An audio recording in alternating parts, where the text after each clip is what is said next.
Agronomy Plus in Mitchell, Rock Creek in Howard, and Valley Station in Armour are your 100% locally owned team of agronomy experts. We offer Agronomy 365, which provides info in real time to make decisions that result in better, more profitable farming. We know you and your operation with service beyond compare. Get a jump on spring planning with Agronomy Plus in Mitchell, Rock Creek in Howard, and Valley Station in Armour. We are ag done right, the American way.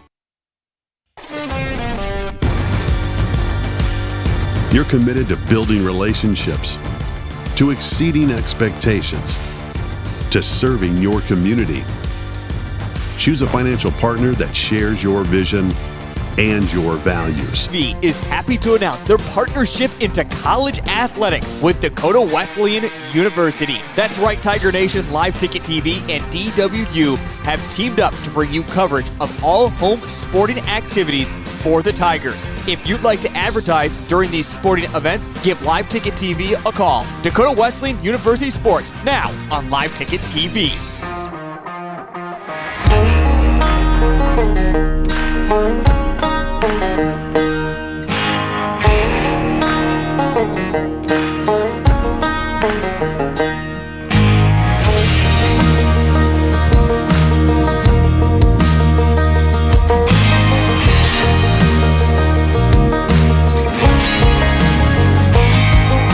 And then there's the new guy. New guy struggles with stairs, and that'll cost you. Lucky for you, you have IMT Business Insurance. Learn more at imtins.com. Be worry-free with IMT. Advanced Sunflower is your locally owned and operated sunflower processing company that buys all types of sunflowers for the edible and bird food industries. They market sunflowers domestically and internationally, so they have a wide range of options to get you the best price for your sunflowers. Most advanced sunflower contracts have an Act of God clause, so you don't have to worry if Mother Nature takes a toll on your crop. Give Jared or Danny a call to get you the most profit out of your sunflowers. A credit card that fits your lifestyle and saves you money. Why would you settle for anything less? A Dakota Land Federal Credit Union Visa will earn travel rewards, 1% cash back, and 9.90% annual percentage rate, the right rate. And all the right features puts you right where you want to be. Stop by any convenient branch location or check us out online at DakotaLandFCU.com. Dakota Land, federally insured by NCUA. Out here, you learn that to keep growing, you have to keep changing. CHS and the farmers and ranchers we serve know all about change, because together we've changed agriculture. That's why we're the largest farmer-owned cooperative in the country. So farmers own the system they count on, with advantages at every step. From innovative tools that help crops grow, to grain processing expertise, to energy solutions, we create connections to empower agriculture. Learn more at chsinc.com. Burke Livestock Auction is a family-owned livestock marketing center in Burke, South Dakota. We are located in south central part of the state. Cattle sales are held weekly on Saturdays, with approximately 65,000 of south central South Dakota and north central Nebraska's finest feeder and breeding cattle marketed annually. Mark your calendar for our September 21st fall calf and yearling sale. Sale starts at 9:30 with lunch to start at 11. Burke Livestock is a proud supporter of state amateur baseball.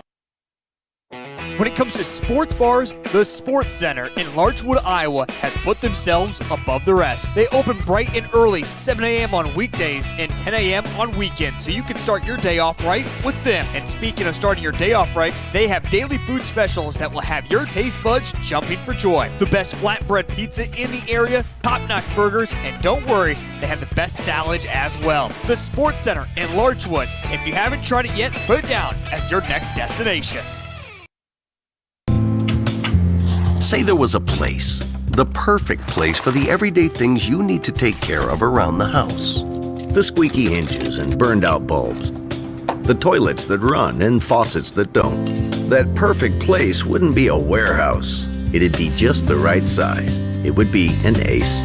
Around the block, what you need in stock, with people who know their stuff. Welcome to the Home Convenience Store. Ace is the place with the helpful hardware, folks. What started out to be a small community celebration has grown into an attraction that draws literally thousands of people each year. Mark your calendars for June 19th, 20th, and 21st, 2025 for the 75th Annual Tabor Check Days in Tabor, South Dakota. Check food, check music, and check hospitality await you in Tabor. Check Days is sponsored by the Tabor Chamber of Commerce and proudly supports the Tabor Bluebirds and Bonhomme High School athletics. Sun Gold Sports is proud to call Mitchell and Huron home. With over 50 years of experience, we are here for all of your printing needs. Whether it's for your business, school, or personal, we are your one-stop custom shop.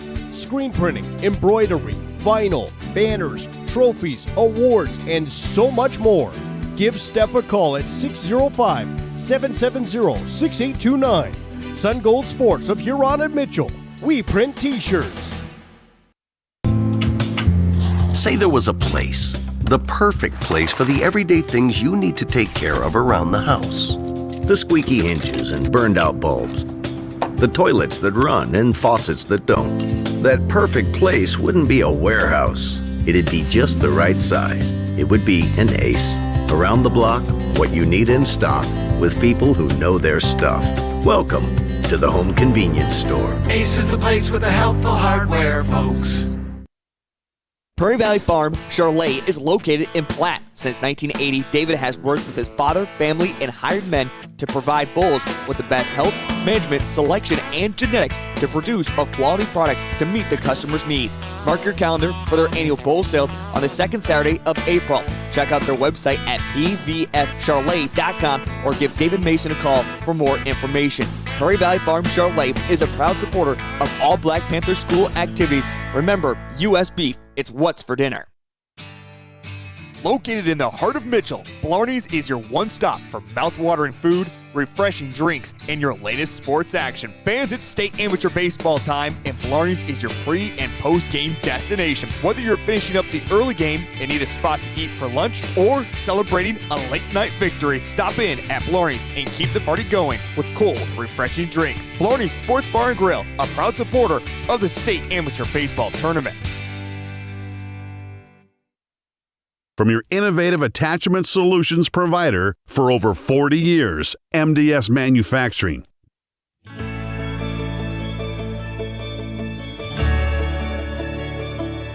One of a kind, revolutionary, game-changing. MDS doesn't make the loader, MDS makes the loader better. As the weather warms up, so does our time outside. If you've been putting off your next home project, then Elite Renovations in Platte and Mitchell is ready to help. If you're looking to upgrade or update your roof, siding, windows, doors, and decking, they've got you covered. Interior trim, flooring, cabinets, tile, or drywall, they got the crews. Book a free consultation to discuss your options. Visit their website at elitereno-sd.com to get started with your summer project. The One Stop in Redfield is a friendly, family-owned business. We carry hot stuff, pizza, sandwiches, and more. Before you take a trip, or if you're just out and about, stop by and fuel up with Sinclair gasoline from E30 to E85. Use your Dino app for extra savings and your Pump and Save card for free stuff. Don't forget to visit the automatic car wash for that spotless shine. One Stop in Redfield is a proud supporter of all school sports and activities. Triatel is a telecommunications company that serves over 10 small communities. And just because you live in a small community doesn't mean that you can't get good service. For me, it's really important to be able to work remotely here in the country. If you live in the Triatel service area and you're looking for a good, reliable, high-speed internet connection, we've served our members for 65 years and we're going to be serving you long into the future.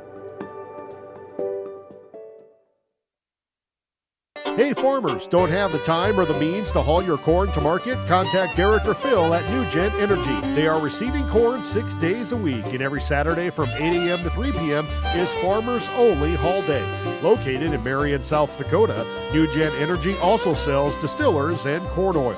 Call 605-648-2100 for all your corn needs. And check out their website at newgenmarion.com. That's NUGENMarion.com. A better you starts closer to home, with people who understand your way of life and belong to your community. Primary care providers at Horizon Health know you and know how to help you stay well. We're here to keep you healthy and care for you through every stage of life, so you can keep doing what you love and make every day a better one. Schedule an appointment at horizonhealthcare.org. Whether you're pregnant or planning ahead, you and your baby deserve a healthy start. We offer a wide range of services such as advocacy, health screenings and education, care coordination and car seat safety, participant empowerment, referral services, and fatherhood support. To learn more about Great Plains Healthy Start, visit greatplainstravelhealth.org or call one of our 5 service areas today. Brought to you by Great Plains Healthy Start, so that the people may live. It might be time for you to strongly consider leasing bulls from Jorgensen Land and Cattle. Here's Cody. Well, it's a really good option to acquire some excellent genetics for an affordable price. It's become really popular. When you first hear about lease bulls, sometimes it may frighten a person. So this is a different ballgame. You know, there's a genetic program behind these bulls. These are bulls that have a genetic program and really are designed genetically to very nice calves. Call 1-800-548-BULL. At Lesterville Feed and Grain, they pride themselves on offering top-notch products at competitive prices. Whether you're looking for feed for your livestock or grains for your crops, they have you covered. And with their market bids, you can rest easy knowing you're getting the best deal possible. But it's not just about the products, it's about the service.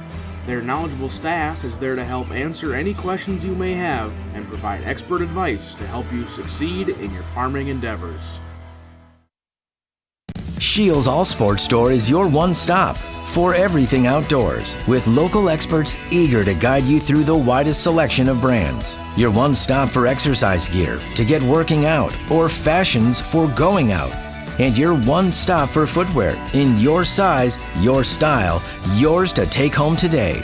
Shields, employee owned, community minded, and like no place you've ever shopped before.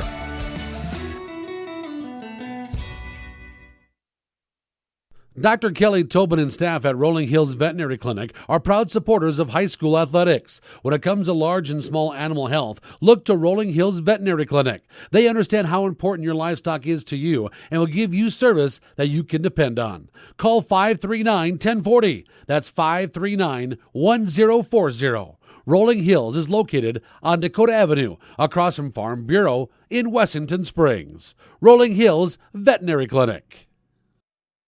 Being a part of a community means sharing the history and future of the people all around you. For 115 years, First Fidelity Bank has been doing just that, helping you get the most out of life by providing the services and tools you need, the conveniences and technology you want, and the friendly faces you expect. So you get everything you need right here in the place you call home, now and for many years to come. First Fidelity Bank.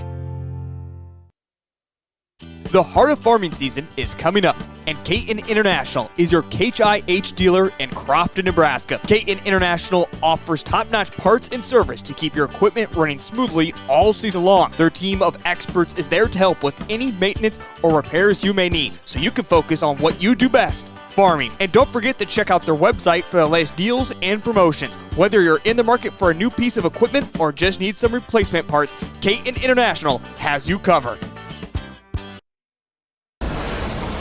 We travel in packs. Fearless first-timers and go-getters. Sightseers and mudslingers. Trail conquerors and adrenaline junkies. We believe great rides deserve great company. And wherever the ride takes us, there's always room for one more. Experience the enduring legacy of Castlewood Farms Elevator, a farmer-owned cooperative that has served the ag community for more than a century. Dedicated to enhancing efficiency and offering superior services, They provide a comprehensive range of crop nutrition, protection products, commercial fertilizer, and livestock feed. Visit CastlewoodElevator.com or give them a call today. Your ultimate destination for agriculture needs is Castlewood Farmers Elevator. Discover a piece of Americana at Cohn's Corner, a renowned 1920s rural gas station turned firearm haven in the upper Midwest. Since 2004, their updated store has preserved nostalgia with gas pumps and snacks for travelers alongside a selection of 2,500 firearms. Purchase in-store or through Charlie for global delivery. They buy single guns, entire collections, and offer trades. Whether you're a collector or looking to sell, they've got you covered. Cohn's Corner, proud sponsor of Castlewood Youth Athletics and Events. At Heartland State Bank, our customers are at the center of everything we do.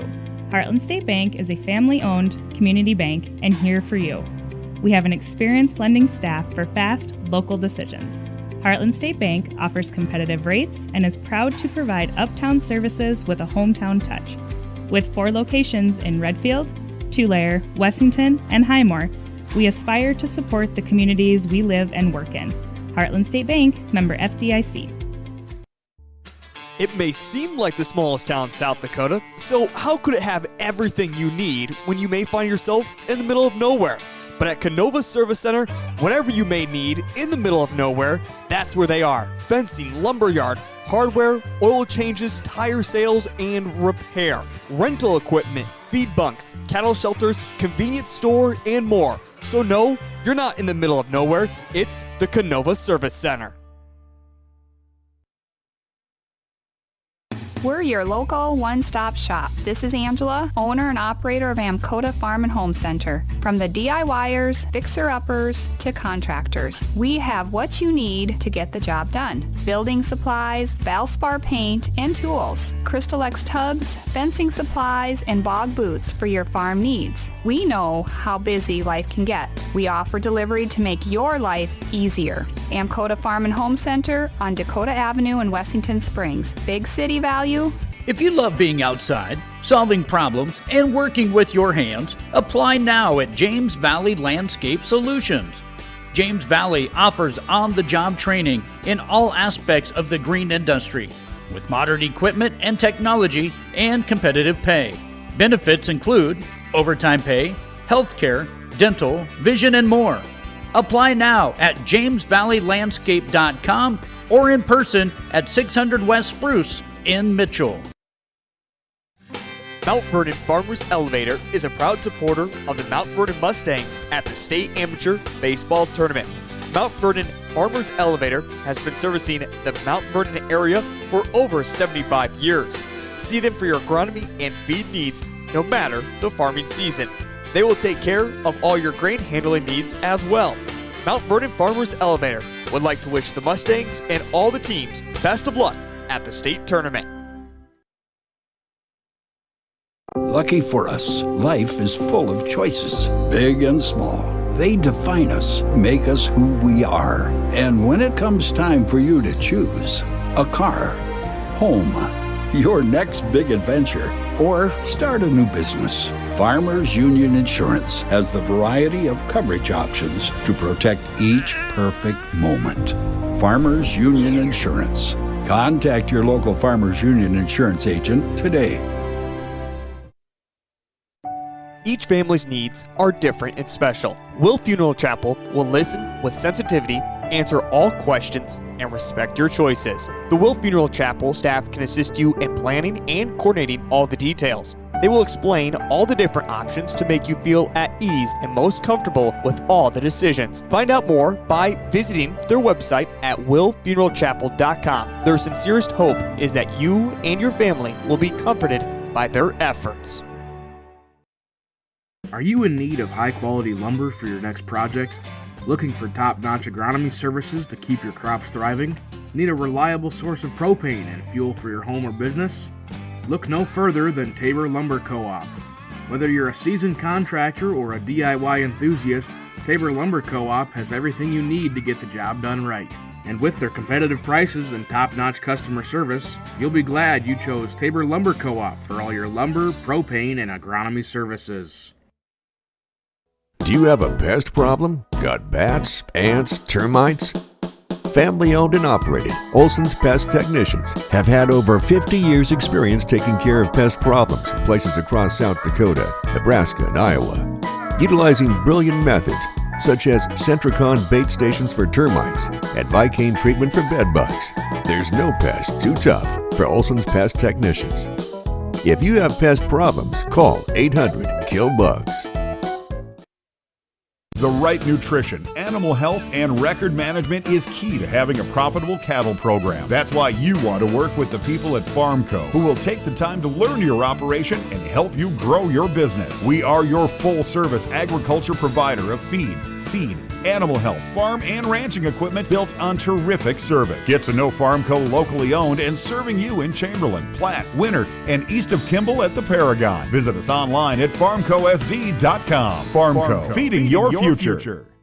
Agronomy Plus in Mitchell, Rock Creek and Howard, and Valley Station in Armour are your 100% locally owned team of agronomy experts. We offer Agronomy 365, which provides info in real time to make decisions that result in better, more profitable farming. We know you and your operation with service beyond compare. Get a jump on spring planning with Agronomy Plus in Mitchell, Rock Creek and Howard, and Valley Station in Armour. We are ag done right, the American way. You're committed to building relationships, to exceeding expectations, to serving your community. Choose a financial partner that shares your vision and your values. For 130 years, we've stood by South Dakotans. We've been there, we'll be there. Convenient, connected, committed. Bank West, member FDIC. C&B is proud to support our local farmers. Rooted in agriculture, we are committed to our customers. You can shop local with C&B, your John Deere dealer, providing you with new and used equipment, parts on hand, and service all year round. Our entire inventory is available to you online at DeereEquipment.com. C&B, proud to be your local John Deere dealer.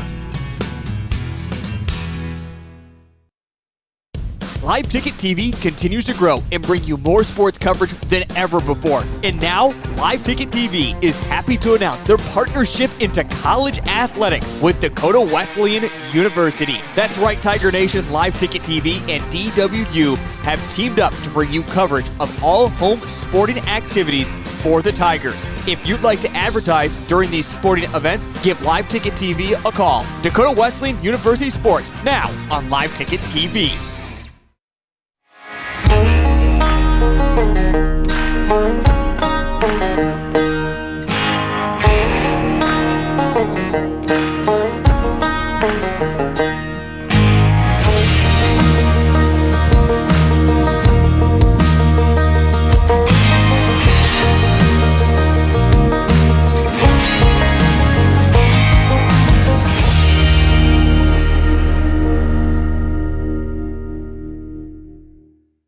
B&S Services LLC is your locally owned repair service center. We specialize in full-service automotive, semi-trailer, and small engine repair, along with tire services. Repair services range from a simple oil change to sharpening mower blades to a more complicated electrical diagnosis. Located at 38058 South Dakota Highway 34, look for us on the hill heading west out of town. Phone Cody Barber 605-350-4293 and Arian Schooler 605-770-9398. B&S Services LLC is a proud sponsor of Wessington Springs Spartans Athletic.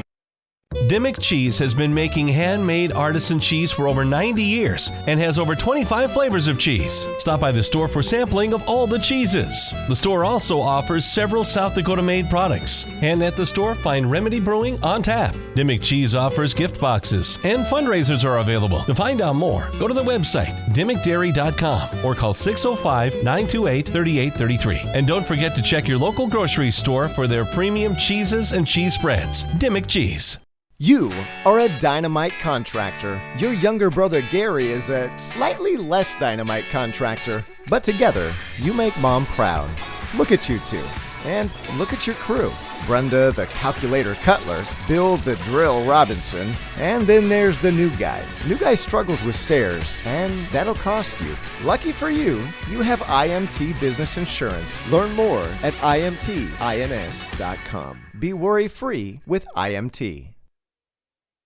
Advanced Sunflower is your locally owned and operated sunflower processing company that buys all types of sunflowers for the edible and bird food industries.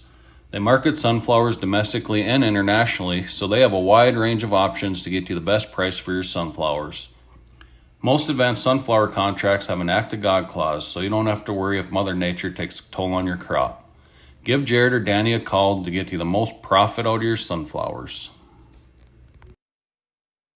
A credit card that fits. It's the 92nd annual South Dakota State Amateur Baseball Tournament from Cadwell Park. It is Championship Sunday. It is time for the final game here at Cadwell Park, as we have already seen the Class A crowned a champion as Renner defeated Sioux Falls Brewers by a final score of 11-7. And now we get you set for the Class B side. Will be the Platte Killer Tomatoes taking on Dell Rapids PBR. Before we take a look more at these two teams, let's go back to what we saw just about 40 minutes ago, where Renner went down early against Sioux Falls 4-0 with runs in the top of the first and the top of the second before Renner got their offense moving and the bottom of the third to make it 4-2. And then from there, we saw rain move into the area and Renner take advantage of it, including a grand slam in the bottom of the fourth to take a 6-4 lead. And from there, they never looked back, including 10 unanswered runs to eventually get the victory, as I mentioned, 11-7. Renner wins their 23rd Class A state title here at Cadwell Park. And now it's time for Platte versus Dell Rapids PBR, as it has been a fun tournament so far. We have seen some great games, including even last night, one that went 12 innings for Dell Rapids PBR to get by Garrettson 5-3. And for Platte to get to this championship game, they got 2 walk-offs along the way to get to this moment here before they defeated yesterday Dimmick Emery 4-0. And just a quick look before we get to our starting lineups for both Platte and Dell Rapids.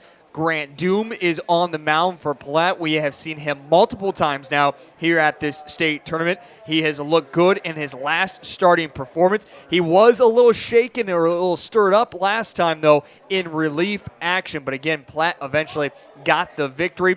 And on the opposite side for Dell Rapids PBR, it will be Riley Hoffman, the former Platte player himself, will get the start on the mound for Dell Rapids PBR. We're going to step aside. When we come back, we'll have our starting lineups and a look at how these two teams got to this point. That is on the way next on Live Ticket TV. Lifestyle and saves you money. Why would you settle for anything less? A Dakota Land Federal Credit Union Visa will earn travel rewards, 1% cash back, and 9.90% annual percentage rate, the right rate. And all the right features puts you right where you want to be. Stop by any convenient branch location or check us out online at DakotaLandFCU.com. Dakota Land, federally insured by NCUA. Out here, you learn that to keep growing, you have to keep changing. CHS and the farmers and ranchers we serve know all about change, because together we've changed agriculture. That's why we're the largest farmer-owned cooperative in the country. So farmers own the system they count on, with advantages at every step. From innovative tools that help crops grow, to grain processing expertise, to energy solutions, we create connections to empower agriculture. Learn more at chsinc.com. Burke Livestock Auction is a family-owned livestock marketing center in Burke, South Dakota. We are located in south central part of the state. Cattle sales are held weekly on Saturdays, with approximately 65,000 of south central South Dakota and north central Nebraska's finest feeder and breeding cattle marketed annually. Mark your calendar for our September 21st fall calf and yearling sale. Sale starts at 9:30 with lunch to start at 11. Burke Livestock is a proud supporter of state amateur baseball. When it comes to sports bars, the Sports Center in Larchwood, Iowa has put themselves above the rest. They open bright and early, 7 a.m. on weekdays and 10 a.m. on weekends, so you can start your day off right with them. And speaking of starting your day off right, they have daily food specials that will have your taste buds jumping for joy. The best flatbread pizza in the area, top-notch burgers, and don't worry, they have the best salads as well. The Sports Center in Larchwood. If you haven't tried it yet, put it down as your next destination.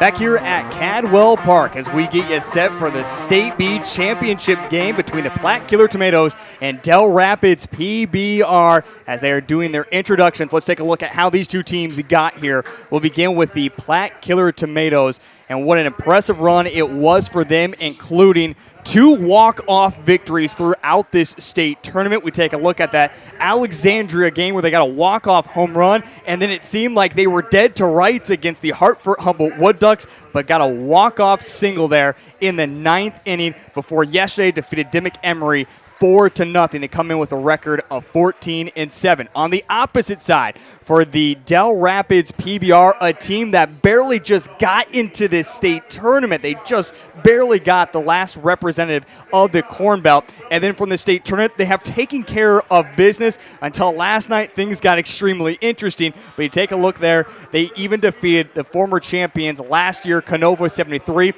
as I mentioned last night, in 12 innings, they were able to defeat Garrettson 5-3. In 12 to play for this championship Sunday. And that is a look at how these two teams got here. It's been brought to you by Shields. And speaking of Shields, they also bring to you our starting lineup. So let's take a look at the Platte Killer Tomatoes and the Dell Rapids PBR. We'll begin with the Killer Tomatoes and their starting lineup. It's very familiar for what we have seen this entire state tournament. They'll lead things off with a pickup player from Parkston, which will be number 1, Seth Muth, playing out in center field. From there, will be batting second, number 9, Sheldon Gant, the third baseman. Batting third, number 50, Mason Townsend, the first baseman. Batting fourth, number 24, Hunter Hewitt, the catcher. Batting fifth, number 11, Grant Doom. Again, he gets another start on the mound. Last time he played a Dell Rapids team, it was the 1-0 victory over the Mudcats. He will also be the DH for Platte Killer Tomatoes. Batting sixth, number 1, will be Hayden Kuiper, the second baseman. Batting seventh will be number 8, Jeff Harris, the right fielder, another pickup player from Parkston. Batting eighth, number 7, Richard Sternberg, the shortstop. And finally, rounding things out, number 75, Michael Beitenboss, the left fielder. Let's take a look at the Dell Rapids PBR. Their starting order for today. Leading things off will be number 3, Heath Williams, out in the catcher position. Batting sixth, number 6, Braden Panconen, the left fielder. Batting third, number 5, Drew Sweeter, the second baseman. Batting fourth, number 10, Zach Hewitt's the first baseman. Batting fifth, number 3, Connor Spindler, the shortstop. Batting sixth, number 2, Riley Hoffman, the pitcher. Batting seventh, number 24, Matt Galogly, the right fielder. Batting eighth, number 15, Nate McKee, the third baseman. Batting ninth, number 8, Riley Calhoun, the center fielder. And that rounds things off for both Dell Rapids PBR and the Platte Killer Tomatoes. Going through our final introductions here as we go through the honorary first pitches. Again, looking at these two teams, it has been a fun ride for both of them to get to this moment here. Again, Platte had to go through 2 walk-offs, even a 1-0 victory over Dell Rapids Mudcats. Dell Rapids PBR getting the victory 5-3 in extra innings last night against Garrettson. We'll also take a look at pitching so far today with arms, how things will rotate throughout. If things aren't working for either team, we'll see how quickly they dip into their bullpen. Now let's bring in your main broadcaster for today, Cole Larsch. Cole, your take on this matchup. I know you brought it up to us earlier in Class A. We went through the final moments of that one. But recap it, what are you expecting to see from these two teams today? What I think we're going to see is 2 very motivated teams. When you talk about PBR, we've last championship in the late 2000s, maybe early 2010s, things like that. Platte never made it this far in the tournament. We're going to have a packed crowd, so momentum's going to be going to play a big factor, into this game, as whichever way it shifts is going to be whichever way it leads, I think. And both teams going to have really solid pitchers, very good starting pitchers on the mound, and then a lot of really good bats behind there to take the plate as well. So it's going to be one of those deals where we come into this game, and although this might not have been the matchup that very many people expected, including in our 605 Sports Pick'em, nobody picked Platte to go all the way. I believe one or two people chose Dell Rapids PBR to make it all the way. So maybe not who we expected, but it should be a very interesting ball game, as both these teams are very motivated to make it all the way. It's either going to be a 1-0 game or a 10-9 game, something like that, depending on which side of both these teams shows up. Yeah, it's going to be extremely interesting, as you mentioned, Cole, to see just how much this game happens, or I should say how good these pitchers are. Again, I bring it up earlier. Grant Doom gets the start on the bump today for the Killer Tomatoes. This will be his third appearance at this state tournament. On the opposite side, it will also be another appearance for Hoffman. We saw him actually pitch yesterday a little bit, but again, what we've seen from him so far in this tournament really hasn't been a whole lot. So it will be interesting to see what he is capable of doing. I guess I should say the only appearance that we have seen is back on August 10th. We're going to step aside. When we come back, it's time for first pitch between Platte and Dell Rapids. That is on the way next on Live Ticket TV.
Baseball fans, the singing of our national anthem, we would remind you that respect for the flag is remove your cap or hat and place your right hand over your heart.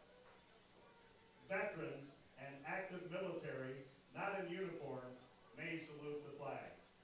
Our national anthem sung this afternoon by Teresa Gillen from Mitchell. Okay, starting right now. Oh, say, can you see by the dawn's early light what so proudly we hailed at the twilight's last gleaming, whose broad stripes and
Thank you. Gentlemen, play ball.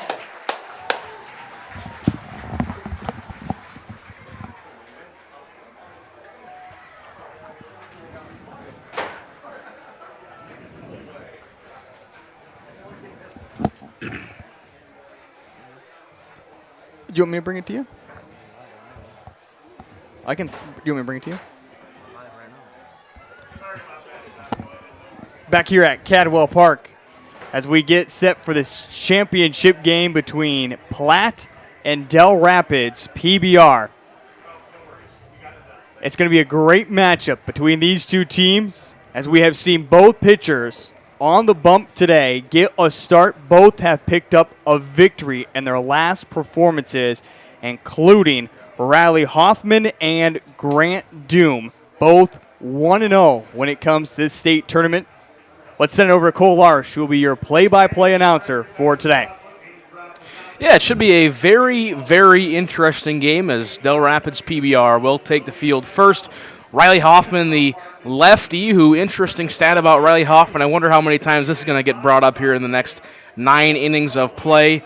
Originally from Platte, and he does have many relatives, including Dawson Hoffman, on the Platte roster against him. So Dell Rapids PBR will be taking the field first. Again, you can see him right there in their white, almost you could call them old-timer tank jerseys, if you will, with long sleeve blue and sometimes short sleeve blue undershirts.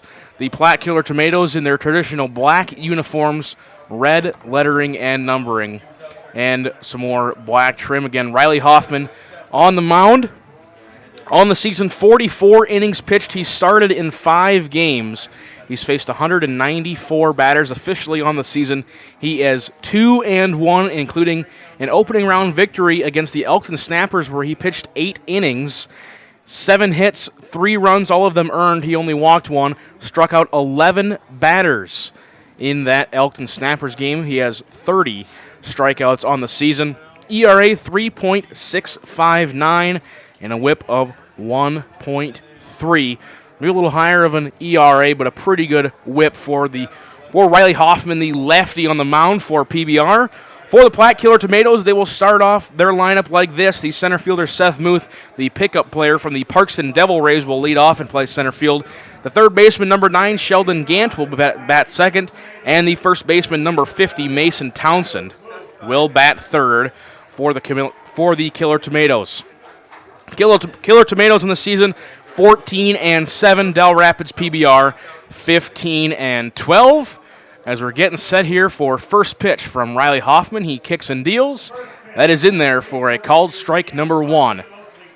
Cole, it's a beautiful day here at Cadwell Park. Finally saw that rain move out of the area that we saw in the Class A game, but just as we saw during that Class A game as well, a lot of people are shuffling in to catch this game right here, and it's only gotten fuller since the end of that Class A game. Yes, this is a very impressive crowd, as we saw also from the Dimmick Emery Platte crowd last night. One of the bigger, if not the biggest crowd I've seen here at Cadwell Park for a game. And it's just packed to the brim, and it showed in the bingo and 50-50 pots too. There's a quick 1-2 count here to Muth. He will watch one outside for ball 2, 2-2. Again, Muth, the pickup player from the Parkston Rays. The 2-2 delivery. Caught looking. That's going to be a $10 donation to Mitchell Baseball from Maybe Eye Clinic.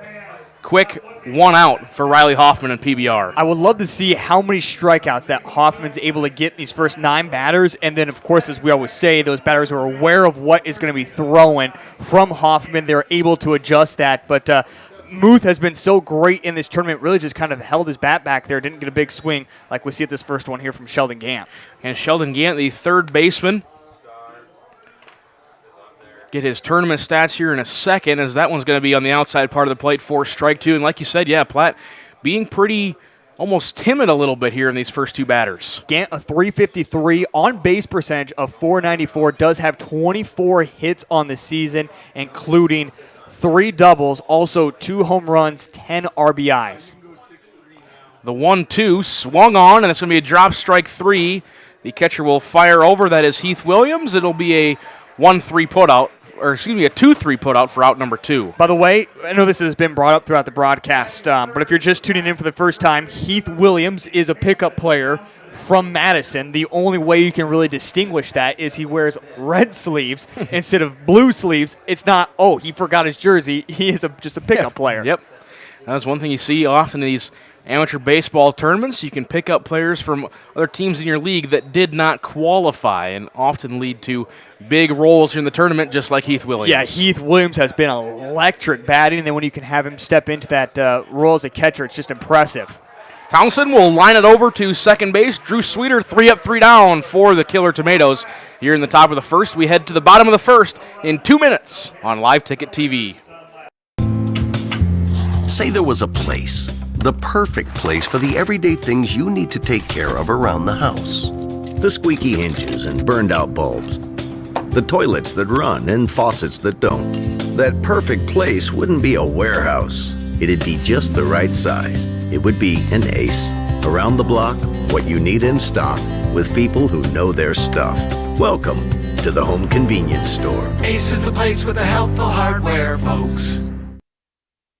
What started out to be a small community celebration has grown into an attraction that draws literally thousands of people each year. Mark your calendars for June 19th, 20th, and 21st, 2025 for the 75th Annual Tabor Check Days in Tabor, South Dakota. Check food, check music, and check hospitality await you in Tabor. Check Days is sponsored by the Tabor Chamber of Commerce and proudly supports the Tabor Bluebirds and Bonhomme High School athletics. Sun Gold Sports is proud to call Mitchell and Huron home. With over 50 years of experience, we are here for all of your printing needs. Whether it's for your business, school, or personal, we are your one-stop custom shop. Screen printing, embroidery, vinyl, banners, trophies, awards, and so much more. Give Steph a call at 605-770-6829. Sun Gold Sports of Huron and Mitchell. We print t-shirts. Today's broadcast is brought to you by Dakota Land Federal Credit Union. They're a full-service financial institution taking pride in securing its members. They offer savings accounts, checking accounts, credit cards, and Vantage ATM and debit cards. Cole Larsh, back over to you, my friend. Grant Doom on the mound for the Platte Killer Tomatoes. He will make yet another start in this impressive postseason performance for him. Totals on the season, those are his batting totals. Here we go. How about his pitching totals?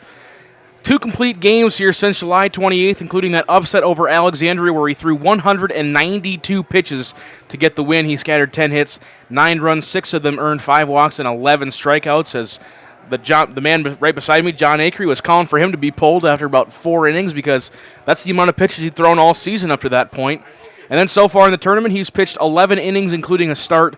He's faced 45 batters through 167 pitches. Just 3 hits so far in the tournament. He has just 1 run to his name, only one of them earned, 8 walks, and 17 strikeouts so far in the tournament for him.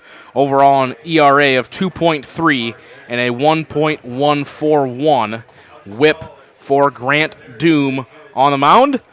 For Del Rapids PBR, they will lead off with the pickup player from the Madison Broncos, the catcher Heath Williams, as he watches the first pitch in there for strike number 1. The left fielder, Braden Panconen, will be the second batter, and the third batter will be the second baseman, number 5, Drew Sweeter. So a little bit of a change to the original lineup for Dell Rapids PBR, as Panconen has been the 9-hole hitter every game so far this tournament. We've gotten a chance to see Panconen a couple of times, even back to the State B high school side where Dell Rapids won it there. He's a great batter, great defensive specialist as well for Dell Rapids PBR. Great to kind of a Legion pickup there as you bring him up, Cole. As I'm looking down at my game changer, and it just crashed. The 1-2 delivery, that one's going to be grounded softly. Gant will catch it and fire over to first for out number 1.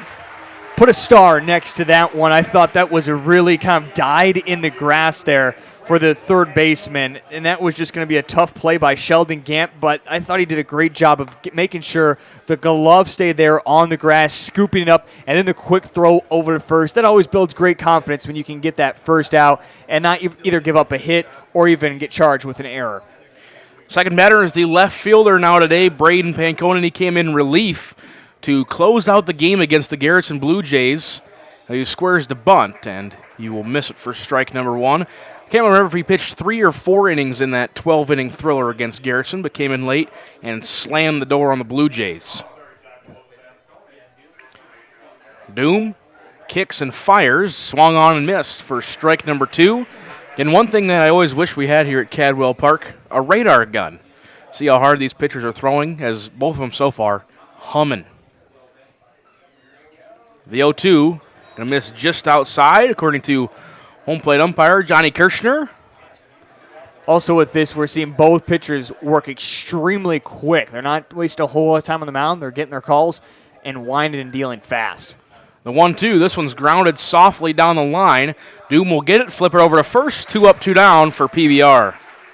And it's been 5 up and 5 down so far here in the ball game. Both pitchers have looked extremely comfortable in the batters that they have faced. Now they are giving up contact. Batters are able to get the ball moving around the diamond, but just have not been able to find any gaps so far. Cole, if you need a game changer, let me know. It seems like you're having a tough time getting things working over there. It's not even I'm having a hard time. It's just not working over here. I tried opening up PBR's team, and now game changer just won't open for me. As the batter, now the second baseman, Drew Sweeter, he made that play to end the top of the first. Yeah, I don't know what's happening in front of me right now, Heath. As he watched, they called strike number 2, 0-2 early to Drew Sweeter. Doom is up to 9 pitches so far already in the bottom of the first. Again, has looked extremely comfortable when winding and dealing. This one grounded over to third. Gant will collect it and fire over to first. 6 up, 6 down here in the first inning of the Class B state championship game. We're going to step aside, back with the second inning of work in 90 seconds on Live. Say there was a place, the perfect place for the everyday things you need to take care of around the house. The squeaky hinges and burned out bulbs. The toilets that run and faucets that don't. That perfect place wouldn't be a warehouse. It'd be just the right size. It would be an Ace. Around the block, what you need in stock, with people who know their stuff. Welcome to the Home Convenience Store. Ace is the place with the helpful hardware, folks. Prairie Valley Farm Charolais is located in Platte. Since 1980, David has worked with his father, family, and hired men to provide bulls with the best health, management, selection, and genetics to produce a quality product to meet the customer's needs. Mark your calendar for their annual bull sale on the second Saturday of April. Check out their website at pvfcharolais.com or give David Mason a call for more information. Prairie Valley Farm Charolais is a proud supporter of all Black Panther school activities. Remember, U.S. beef, it's what's for dinner. Located in the heart of Mitchell, Blarney's is your one-stop for mouth-watering food, refreshing drinks, and your latest sports action. Fans, it's state amateur baseball time, and Blarney's is your pre- and post-game destination. Whether you're finishing up the early game and need a spot to eat for lunch, or celebrating a late-night victory, stop in at Blarney's and keep the party going with cold, refreshing drinks. Blarney's Sports Bar and Grill, a proud supporter of the state amateur baseball tournament. The top of the second is brought to you by Platte's very own Farmco. Locally owned and operated, Farmco is a full-service feed, seed, animal health, farming, and ranching equipment provider servicing the Midwest. And again, a proud sponsor of the Platte Killer Tomatoes. Cole, back over to you. Leading off the top of the second inning for the Platte Keller Tomatoes is the catcher, number 24, Hunter Hewitt, on the tournament so far as he watches ball one down low. He is a .250 hitter. Officially is 4 for 16 with 3 singles and the walk-off home run against the Alexandria Angels. He has 3 RBI, 1 run scored, 1 walk, and 5 strikeouts for him as he swings and misses for strike 1. 1-1 the count. Hoffman deals, swing and a miss for strike number 2. 1-2 quickly. Yeah, you mentioned Hunter Hewitt's numbers. He has looked good, and he's come up in big moments. You talked about the walk-off, but just even in that comeback victory as well against Hartford Humboldt, was really able to help out in the bottom of the ninth. It's just those type of performances from these guys that are experienced for the Killer Tomatoes that have really helped them get to this point. I know he goes down another strikeout here for Hoffman, but he's had a really good state tournament so far.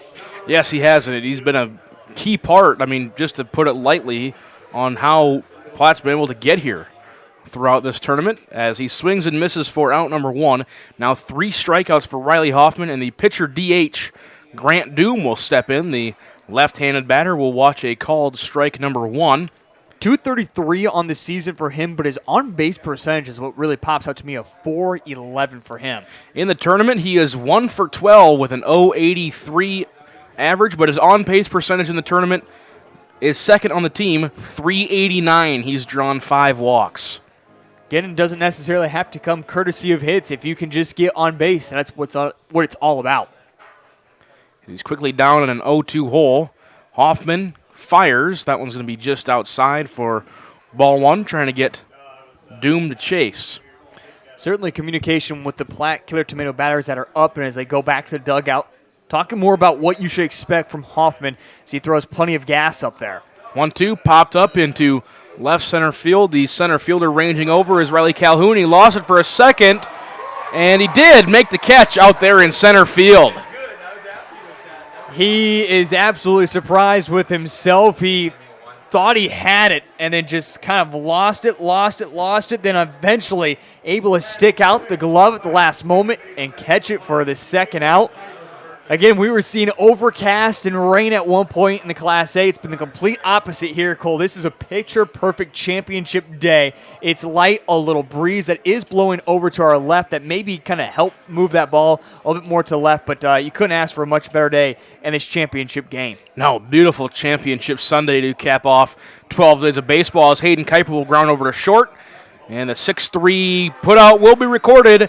9 up and 9 down here in 1.5 innings. We're still scoreless in the State B championship game. Back to Cadwell Park in 90 seconds on Live Ticket. From your innovative attachment solutions provider for over 40 years, MDS Manufacturing.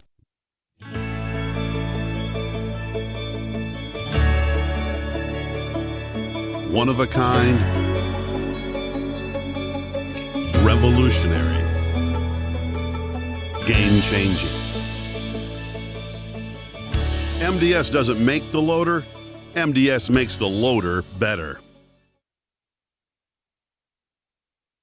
As the weather warms up, so does our time outside. If you've been putting off your next home project, then Elite Renovations in Platte and Mitchell is ready to help. If you're looking to upgrade or update your roof, siding, windows, doors, and decking, they've got you covered. Interior trim, flooring, cabinets, tile, or drywall, they got the crews. Book a free consultation to discuss your options. Visit their website at elitereno-sd.com to get started with your summer project.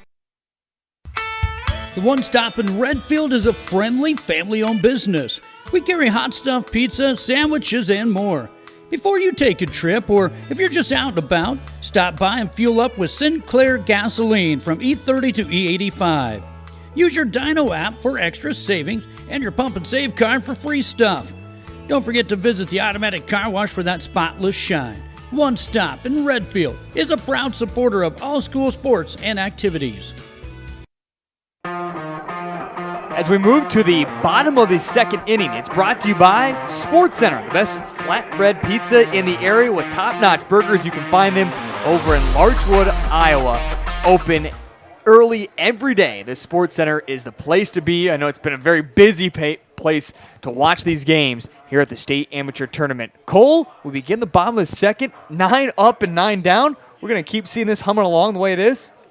I mean, I would not complain one bit. I love watching myself a good pitcher's duel. Nice and quick to announce as well as quickly 2-0 now as Doom struggled to locate in this first two. The batter now is the first baseman number 10, Zach Pitts.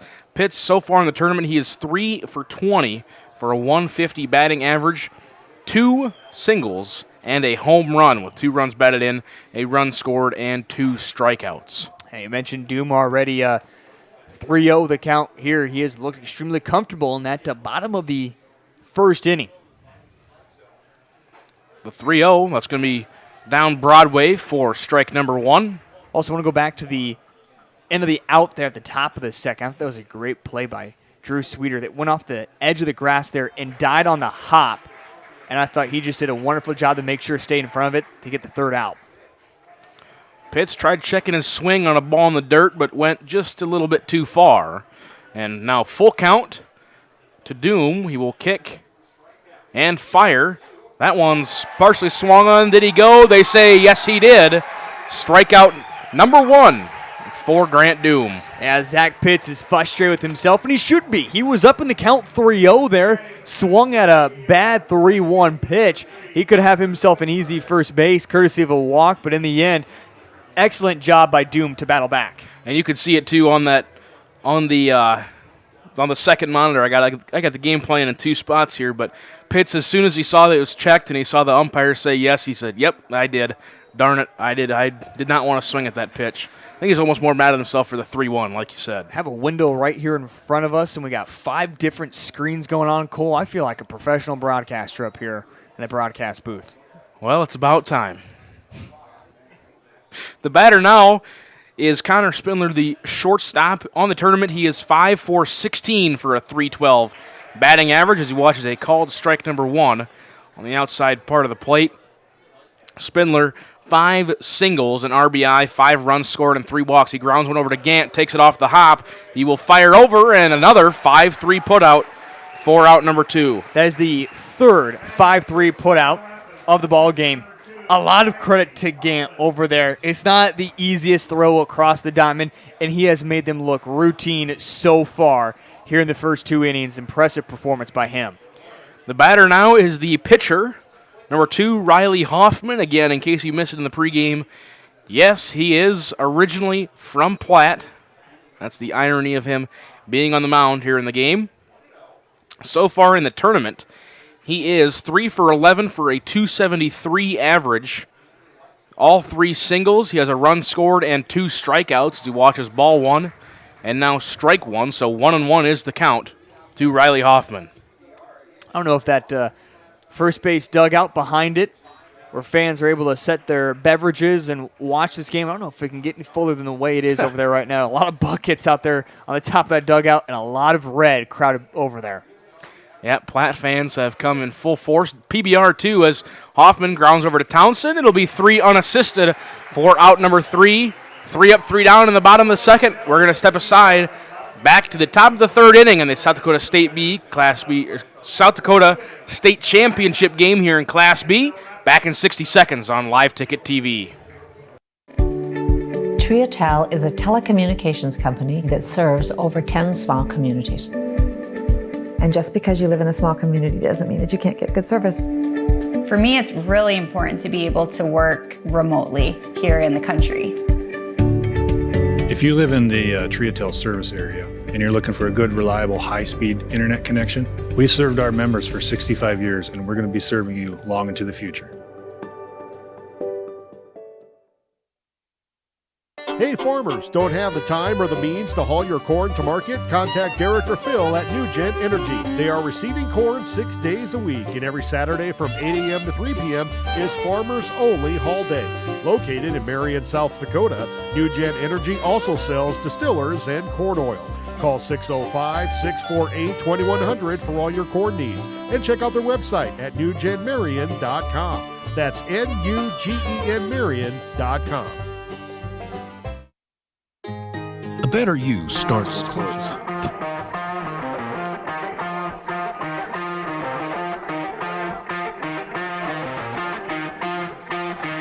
just pretty rare.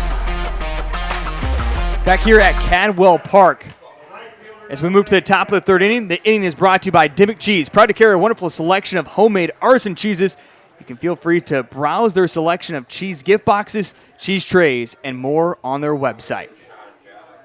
First pitch to the pickup player from the Parkston Mudcats, the right fielder Jeff Harris, is fouled off down to the Platte dugout. 0-1 is the count.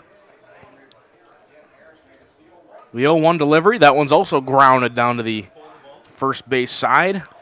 Jeff Harris has been a big part of this offense for Platte Killer Tomatoes. When they've struggled, he has really been a reliable bat, and this is why you pick up a guy like Jeff Harris from Parkston. 4 for 15 officially on the tournament as he watches a slow bender.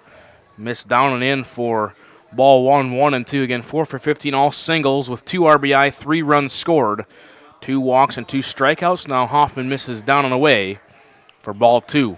Yeah, it makes this pitch trying to catch the curve and just did not have, or I should say too much curve on it. It just went completely out of the zone. Harris grounds over to first base. The first baseman, Pitts, will handle it, and 3 unassisted for out number 1.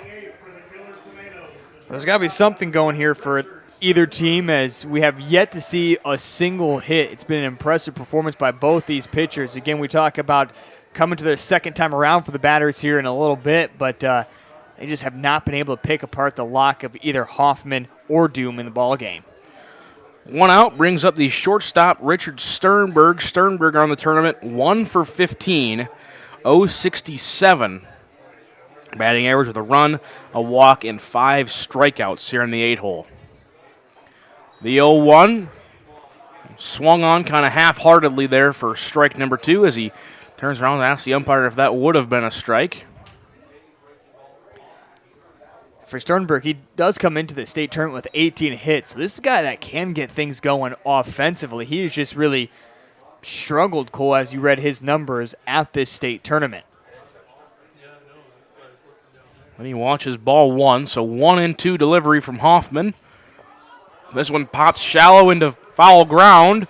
Who will make it? It will be the third baseman. No, he will just drop it. Can't quite get there in time. Is Nate McKee. He will stumble over the batter walk-up area from the dugout to the plate. He'll fix his hat and fix his sunglasses. Fix his belt. Took a tough tumble. In fact, there's a mark that's left over there in the dirt. You can kind of see where yeah, exactly right. You can see where his cleat kind of skidded there in the agar line. So 1-2. We will do it again. Bender over to McKee. That's going to be a base hit between short and third. First base runner for either team. And no one's more upset right now than McKee, and no need to be upset at yourself. That was one heck of a performance trying to catch that out in foul territory. But even better effort by Sternberg. We just mentioned all of his numbers, the way he's been struggling, and to unlock the box of Hoffman to get the first base hit after it looked like he was going to be dead to rights in the foul ball. Now batting is the left fielder Biting Boss as he cuts and swings on one for strike 1. Best hitter on the Platte Killer Tomatoes squad so far this tournament, 6 for 16 with 5 singles and a double, 3 RBI and 2 runs scored. 375 batting average as he skies one up into foul territory again. The catcher ranges over just out of his reach for Heath Williams. Another diving effort at these foul balls. Shows you the importance of hustling every play here in these state tournament games. Yeah, I was just going to bring that up, Cole. The way these guys have been hustling after it, they look at those as outs they can afford to have, and you really want them as well. Maybe a good effort there from Heath Williams, but it looked like he stumbled just for a moment. At one point, he had his glove stuck out, but had to bring it back in when he was stumbling, and by the time he reached out the second time, wasn't able to quite make the catch, and it's always tougher to make those type of catches with that mitt as well for a catcher. The 0-2 going to be up and away for ball 1, so 1-2. Hoffman working pretty efficiently here. That is his 34th delivery here through 2 1/3 inning. Biting Boss, as you mentioned, playing out in left field. He's played the DH role as well during this state tournament, so he can kind of hit everywhere. And unfortunately, another foul one gets him in trouble. Yes, slaps it over into foul territory. Pitt will range back and he makes the catch for out number 2. That brings up the top of the order, and pickup player from the Parkston Rays, Seth Muth. He opened up the game, struck out looking. He was a $10 donation from Maybe Eye Clinic, again to open up the ball game. Again, this is what we talk about, seeing the pitcher for the first time. Confusing, what do you expect? Well, see if Muth didn't learn anything as this time up. And as I say that, he sees the very first pitch, and I guess he learned something in his last plate appearance. Slaps one just below the glove of McKee. Now another hit for the Platte Killer Tomatoes as they have 2 runners on with 2 outs. You can see everyone for Dell Rapids saying, hey, 2 fingers. Put the 2 fingers up, indicating they got 2 outs. They need 1 more. It's a simple task, but we have seen a lot of runs. I'm not for sure the exact number, but a lot of runs have been scored with 2 outs on all teams. It's that third elusive out that sometimes can really get you in trouble as a pitcher and as a defense.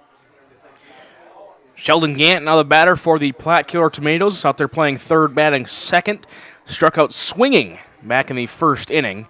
Comes on with 2 runners on. He slaps one into center field. Center fielder comes in, stumbles a little bit, can't make the catch, and they will hold the runner at third base. Travis Strand with the stop sign to Richard Sternberg. Everyone always asks the question, do you wave him around or do you stop him there? Most of the time I would say, stop him there.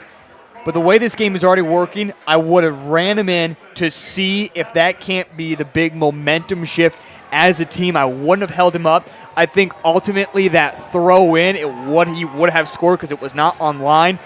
You can look at a lot of what ifs, but good momentum right now for Platte. They're just bases loaded. If your Hoffman can still get this inning, in the end, it's a win for Dell Rapids PBR. Mason Townsend, the first baseman, will take a look at a called strike number 1. You did? Oh. I've been told that I should call Townsend's shot here with the bases loaded. Will we see the 5th grand slam of the tournament? Yeah, I guess we're going to find out. Can't believe you say 5th grand slam. This one's going to be grounded sharply over to first. Pitch will range over, and the 3-1 putout for out number 3. So for Platte, they get no runs on 3 hits, and they leave the bases loaded. After 2.5, we're still scoreless here in the state championship game. After 2.5, we are scoreless. I just said that. We're back in 60 seconds on Live Ticket TV. Home, with people who understand your way of life and belong to your community. Primary care providers at Horizon Health know you and know how to help you stay well. We're here to keep you healthy and care for you through every stage of life, so you can keep doing what you love and make every day a better one. Schedule an appointment at horizonhealthcare.org. Whether you're pregnant or planning ahead, you and your baby deserve a healthy start. We offer a wide range of services such as advocacy, health screenings and education, care coordination and car seat safety, participant empowerment, referral services, and fatherhood support. To learn more about Great Plains Healthy Start, visit greatplainstravelhealth.org or call one of our 5 service areas today. Brought to you by Great Plains Healthy Start, so that the people may live. It might be time for you to strongly consider leasing bulls from Jorgensen Land and Cattle. Here's Cody. Well, it's a really good option to acquire some excellent genetics for affordable price. It's become really popular. When you first hear about lease bulls, sometimes it may frighten a person. So this is a different ballgame. You know, there's a genetic program behind these bulls. These are bulls that have a genetic program and really are designed genetically to very nice calves. Call 1-800-548-BULL.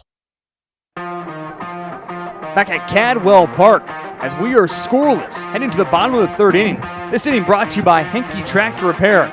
They are the leading dealer in ATV and UTV sales in the region, located 20 miles south of Mitchell and Parkston on Highway 37. Cole, are we going to finally find ourselves a run as we head in the bottom of the 3rd inning? Well, you never know with this PBR lineup. They're very much capable of doing so as they trot to the plate the right fielder, number 24. Oh, my game changer just... Glogly. Yep. Is the batter. Sorry, I've been having fits with my game changer all game. Glogly, McKee, and Calhoun will all be up to bat here in this inning. He's currently 0 for 2 officially in the tournament. He's had 5 plate appearances. He has an RBI, 2 runs scored, 2 walks, and a strikeout. A big moment then for him getting a chance to start in this championship game. 2-1 pitch, outside part of the plate for strike number 2. Well, we saw Hoffman get himself into a little bit of trouble, giving up 3 hits, but Platte not able to capitalize. 2-2 slapped up down the third base side, and Gant will settle under it for out number 1. His 4th putout of this state championship game. But want to go back to that inning there, Cole, for the top of the 3rd. Platte will look back at that one if they lose this game and say that was an inning that we had to take advantage of. We saw again they did not wave someone around third to come home. Bunch of what ifs, but certainly right now for Platte, go, all right, there's something. We left a big mark there on the table that we could have capitalized on. For PBR, the third baseman, Nate McKee, watches ball 1 just outside. McKee on the tournament, he is 2 for 9 for a .222 average, a single and a double. RBI, 4 runs scored as he tips that one back into the glove. Took a big hack at it, too. 1-1, 1 out. Watches strike number 2. Cole, you got your chance to see Del Rapids PBR winning 12 innings last night against Garrettson. That the most exciting game of the state tournament so far? It's got to be up there pretty close. I mean, if you don't count walk-offs 100% as the 1-2 just outside, Doom wanted that one as Hewitt goes over to the dugout and the crowd says, yep, that one was outside. You'll see that quite a bit from him. The 2-2, that one's outside as well. 3-2 now the count. Gotta love that command from Hewitt behind the catcher spot, too, to quiet his crowd and say, hey, I have the best look at it. 3-2, swung on and missed for strike number 3. Nate McKee goes down swinging. That is the 2nd strikeout for Grant Doom. And that'll bring out the center fielder, number 8, Riley Calhoun. On the tournament so far, he is 3 for 16. 188 hitter. All 3 of them are singles. He has an RBI and 4 runs scored. Combined 5 strikeouts here in this championship Sunday. He fouls one back into the net. As again, as you can see in the background there, really good crowd on hand. A lot of them enjoying the shade of the new overhang here at Cadwell Park. The 0-1 called strike number 2 at the belt. Some of these fans got here earlier when it was still raining even, so they were taking shelter from the rain. And, yeah, now those ones out in the sun, the light breeze as well. 0-2 skips in there, ball 1. 1-2 now the count. Which is kind of deceptive because we look off the tree to our left. We can see it's moving nicely. Starting to see the American flag, as I say, start to pick up a little bit. Otherwise, that has been kind of just hanging there throughout this game. 1-2 delivery, swung on and fouled as Hewitt couldn't quite handle it. Might have glanced off him as well. So our umpire, Johnny Kay, will go out there. Matt Clark over there at first base, and the third base umpire's name is escaping me. I will think of it eventually. Brian Wedham over there at third base. Your umpires for the Class B championship game. The 1-2, this one's going to be fouled back towards the burger stand, so we'll do it again. How many burgers did you have? I think there was a line at one point over under, what was it, 22.5 for you? I'm at 20. Wow. I think I had 3, 4, maybe. The 1-2 chopped in the middle. Gant, he will not be able to handle it, and there goes the no-hitter and perfect game for Grant Doom. Both pitchers have now given up a hit in this third inning. For Gant, it was another tough one. He has been playing lights out over there at the third base position. Again, we've seen him have part in 4 putouts so far in this ball game, but that one just Not a lot of movement once it hit the grass, and he had to make a big run up on it. Couldn't quite scoop it up. He was hoping it would scoop nicely to him, but just didn't. He was ready to fire over first. Yeah, like you said, just a very slow roller up the middle would have been a hard play for anybody, especially the third baseman coming over. And so the lineup will turn over, and the Madison pickup player, Heath Williams, will come back up. He grounded over to Sheldon Gant over there at third base to lead off the game. We saw Platte do a really good job with their hitters the second time through to pick apart Hoffman a little bit more. We'll see if PBR can't have that same success now. Doom takes his time. Runner goes. Calhoun, good throw down by Hewitt. Caught stealing for the third out of the inning. What a throw by Hunter Hewitt.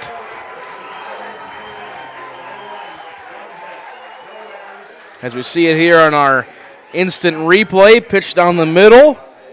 Really good throw, perfect placement, and got the tag down in time for out number 3. So for PBR, no runs on a hit, no errors. They leave one on. After 3 complete, we're still scoreless here in the Class B championship game. Back to Cadwell Park in 60 seconds. At Lesterville Feed and Grain, they pride themselves on offering top-notch products at competitive prices. Whether you're looking for feed for your livestock or grains for your crops, they have you covered. And with their market bids, you can rest easy knowing you're getting the best deal possible. But it's not just about the products, it's about the service. Their knowledgeable staff is there to help answer any questions you may have and provide expert advice to help you succeed in your farming endeavors. Shields All Sports Store is your one stop for everything outdoors, with local experts eager to guide you through the widest selection of brands. Your one stop for exercise gear to get working out or fashions for going out. And your one stop for footwear in your size, your style, yours to take home today. Shields, employee owned, community minded, and like no place you've ever shopped before.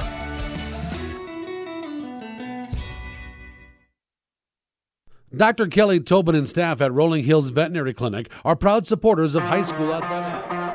Back here at Cadwell Park, as this inning is brought to you by Caton International. They offer top-notch parts and service to keep your equipment running smoothly all season long. A team of experts is there to help with any maintenance or repairs you may need. Caton International has been a proud sponsor of the Crofton Blue Jays here at the State Amateur Tournament and proud sponsor of all the teams participating in this State Amateur Baseball Tournament. So we move to the top of the 4th inning. We'll get back over to Cole Larshier in just a moment, as Cole is in dispense at the moment. Up to bat right now is Hunter Hewitt, the catcher. Grant Doom and Hayden Kuiper will all step up to bat, have their chance here in the top of the 4th. Again, we are scoreless between Platte and Dell Rapids. As this pitch is hit over to Drew Sweeter, the shortstop throws to first, and there is one away. Cole, I'll send it back over to you. That was a 6-3 putout, correct there, Heath? That is correct. Okay, thank you. I'll get my book updated here. Yeah, I mean, whew. Cole? All of a sudden, a big old headache came on. Cole, I know this is not something that you partake in a whole lot. I know you're kind of not a fan of it, but one of the quick reliefs I'll give to you to get rid of your headache, I would encourage you to partake in a Mountain Dew or a Diet Mountain Dew. Get a little caffeine. Caffeine is known to get rid of, or at least give a little bit of support to headaches. So hey, I'll grab one in the next half inning then. How about that? Of course, caffeine is also something that if you go without it, a guy like me who drinks too much of it and you go without it, gets you a big headache. But that is probably part of it. I don't think I've had any yet today. I've just had water in this Gatorade, and I've, state tournament diet here, a lot of burgers and a lot of pop. I would get a Mountain Dew and you might feel a little bit better. Grant Doom, the batter. He flew out to center field back in the 2nd inning. Hoffman up to now 49 pitches. The 2-1, that one's flown out into shallow center. Center fielder Calhoun ranges up, and he will make the play for out number 2. That was a good play by Calhoun. I definitely thought that was going to go up and down a whole lot quicker. I thought Spindler might have to make a play as a second baseman coming out of his spot, but again, it just drifted a bit more out to center than I thought it was going to. And 2 up quickly and 2 down for Platte Killer. And now the next batter will ground over to short. Shortstop will fire over and make the play. 6-3 put out for Hayden Kuiper, and 3 up, 3 down for the Platte Killer Tomatoes after 3.5 innings. We're still scoreless here in the Class B championship game. Back to Cadwell Park in 90 seconds. When it comes to large and small animal health, look to Rolling Hills Veterinary Clinic. They understand how important your livestock is to you and will give you service that you can depend on. Call 539-1040. That's 539-1040. Rolling Hills is located on Dakota Avenue, across from Farm Bureau in Wessington Springs. Rolling Hills Veterinary Clinic. Being a part of a community means sharing the history and future of the people all around you. For 115 years, First Fidelity Bank has been doing just that, helping you get the most out of life by providing the services and tools you need, the conveniences and technology you want, and the friendly faces you expect. So you get everything you need right here in the place you call home. Now and for many years to come. First Fidelity Bank. The heart of farming season. This inning is brought to you by MDS Manufacturing. They take the loader and make it better at MDS. They lead the way with quality in manufacturing, pricing, integrity, and business development. Fans, don't forget, the high school football season comes up and gets underway with Friday Night Lights this 23rd. You can find over 30 games, all a part of the Live Ticket TV family. We look forward to bringing another exciting fall season here on Live Ticket TV with over 100 games in 60 days. Cole Larsch, back over to you. As we lead off the bottom of the fourth inning for Dell Rapids Pabst Blue Ribbon, as Joe Van Gore likes to mix it in a little bit. The Madison pickup player, Heath Williams, again, he was up to bat back in the third before Riley Calhoun was caught stealing to end the inning. So he will come up officially 0 for 1, again, grounded out to third. I feel like it's an obvious answer, but I'm going to ask you, Cole, because I never actually know the true story to it. How does Dell Rapids PBR get the – why do they go with the nickname, I should say, of PBR? I'm fairly certain it's a sponsorship is what we learned that night, right, Heath? The last game we did? What? I didn't know if it was just one night they were sitting around at a bar in Dell Rapids. No. And like the origin story. I have no idea. Yeah. I didn't know if it was just like, you know what, we should call ourselves the good PBR, which I'm not going to say anything more about the drink there of choice, but didn't know if it was sitting in a bar one night and said, you know what, we should call ourselves PBR. Ha, ha, ha. And then all of a sudden the name stuck. I don't know, but a big swing and a miss by the Madison pickup player, Heath Williams. If you do know the origin story and would like to share it, text into the Live Ticket TV fan hotline, 605-680-5898. We'll be here all afternoon. The 2-1, grounded over to third. Gant makes the play and fires over for out number 1. That is now the 5th play over at third that we've had for Sheldon Gant. And he has been impressive in just fielding them cleanly and making it look like, I should say, routine outs. Again, only one hit given up by Doom. We saw him now. This is his third time pitching here at the state tournament. He came in relief, and he struggled there, but his last time on the start looked good against Dell Rapids Mudcats. Again, you may remember he got that victory, surrendering 0 runs in that contest against the Mudcats. Quickly 0-1 now to the second batter, the left fielder, Braden Pankonen. I've always known as Pankonen. That's what I've always heard too, but you always hear it differently depending on what area you are in. He's down in the count 0-2 early. He's 0 for 1 in the game. That one's grounded over to short. Sternberg will gather and fire. Close play, but they got him over there at first base. Cole, don't forget, as we go to the top of the 5th, I will have your trivia question of the day as well. So get ready for that. Get that loaded up in your mind. As we see that play over by Sternberg, fires over and just barely cut off there by the border of the instant replay. But nice job by Townsend to make sure his glove was down, get that ball in there. Former Yankton Tapper as well. Tapper's made it back to the state tournament over at Drake Field, but we're not able to advance here to Cadwell as they lost in their second game. Drew Sweeter is the batter for PBR, grounded out to third to end the first inning. As we are in the Bottom of the fourth inning here at Cadwell Park. And thanks for tuning in. I'm Cole Larsch alongside me, Heath Nimke, and it'll be one unassisted for out number 3 here in the bottom of the fourth. 3 up and 3 down for Dell Rapids PBR. We head to the top of 5 here at Cadwell Park in 90 seconds on Live Ticket TV.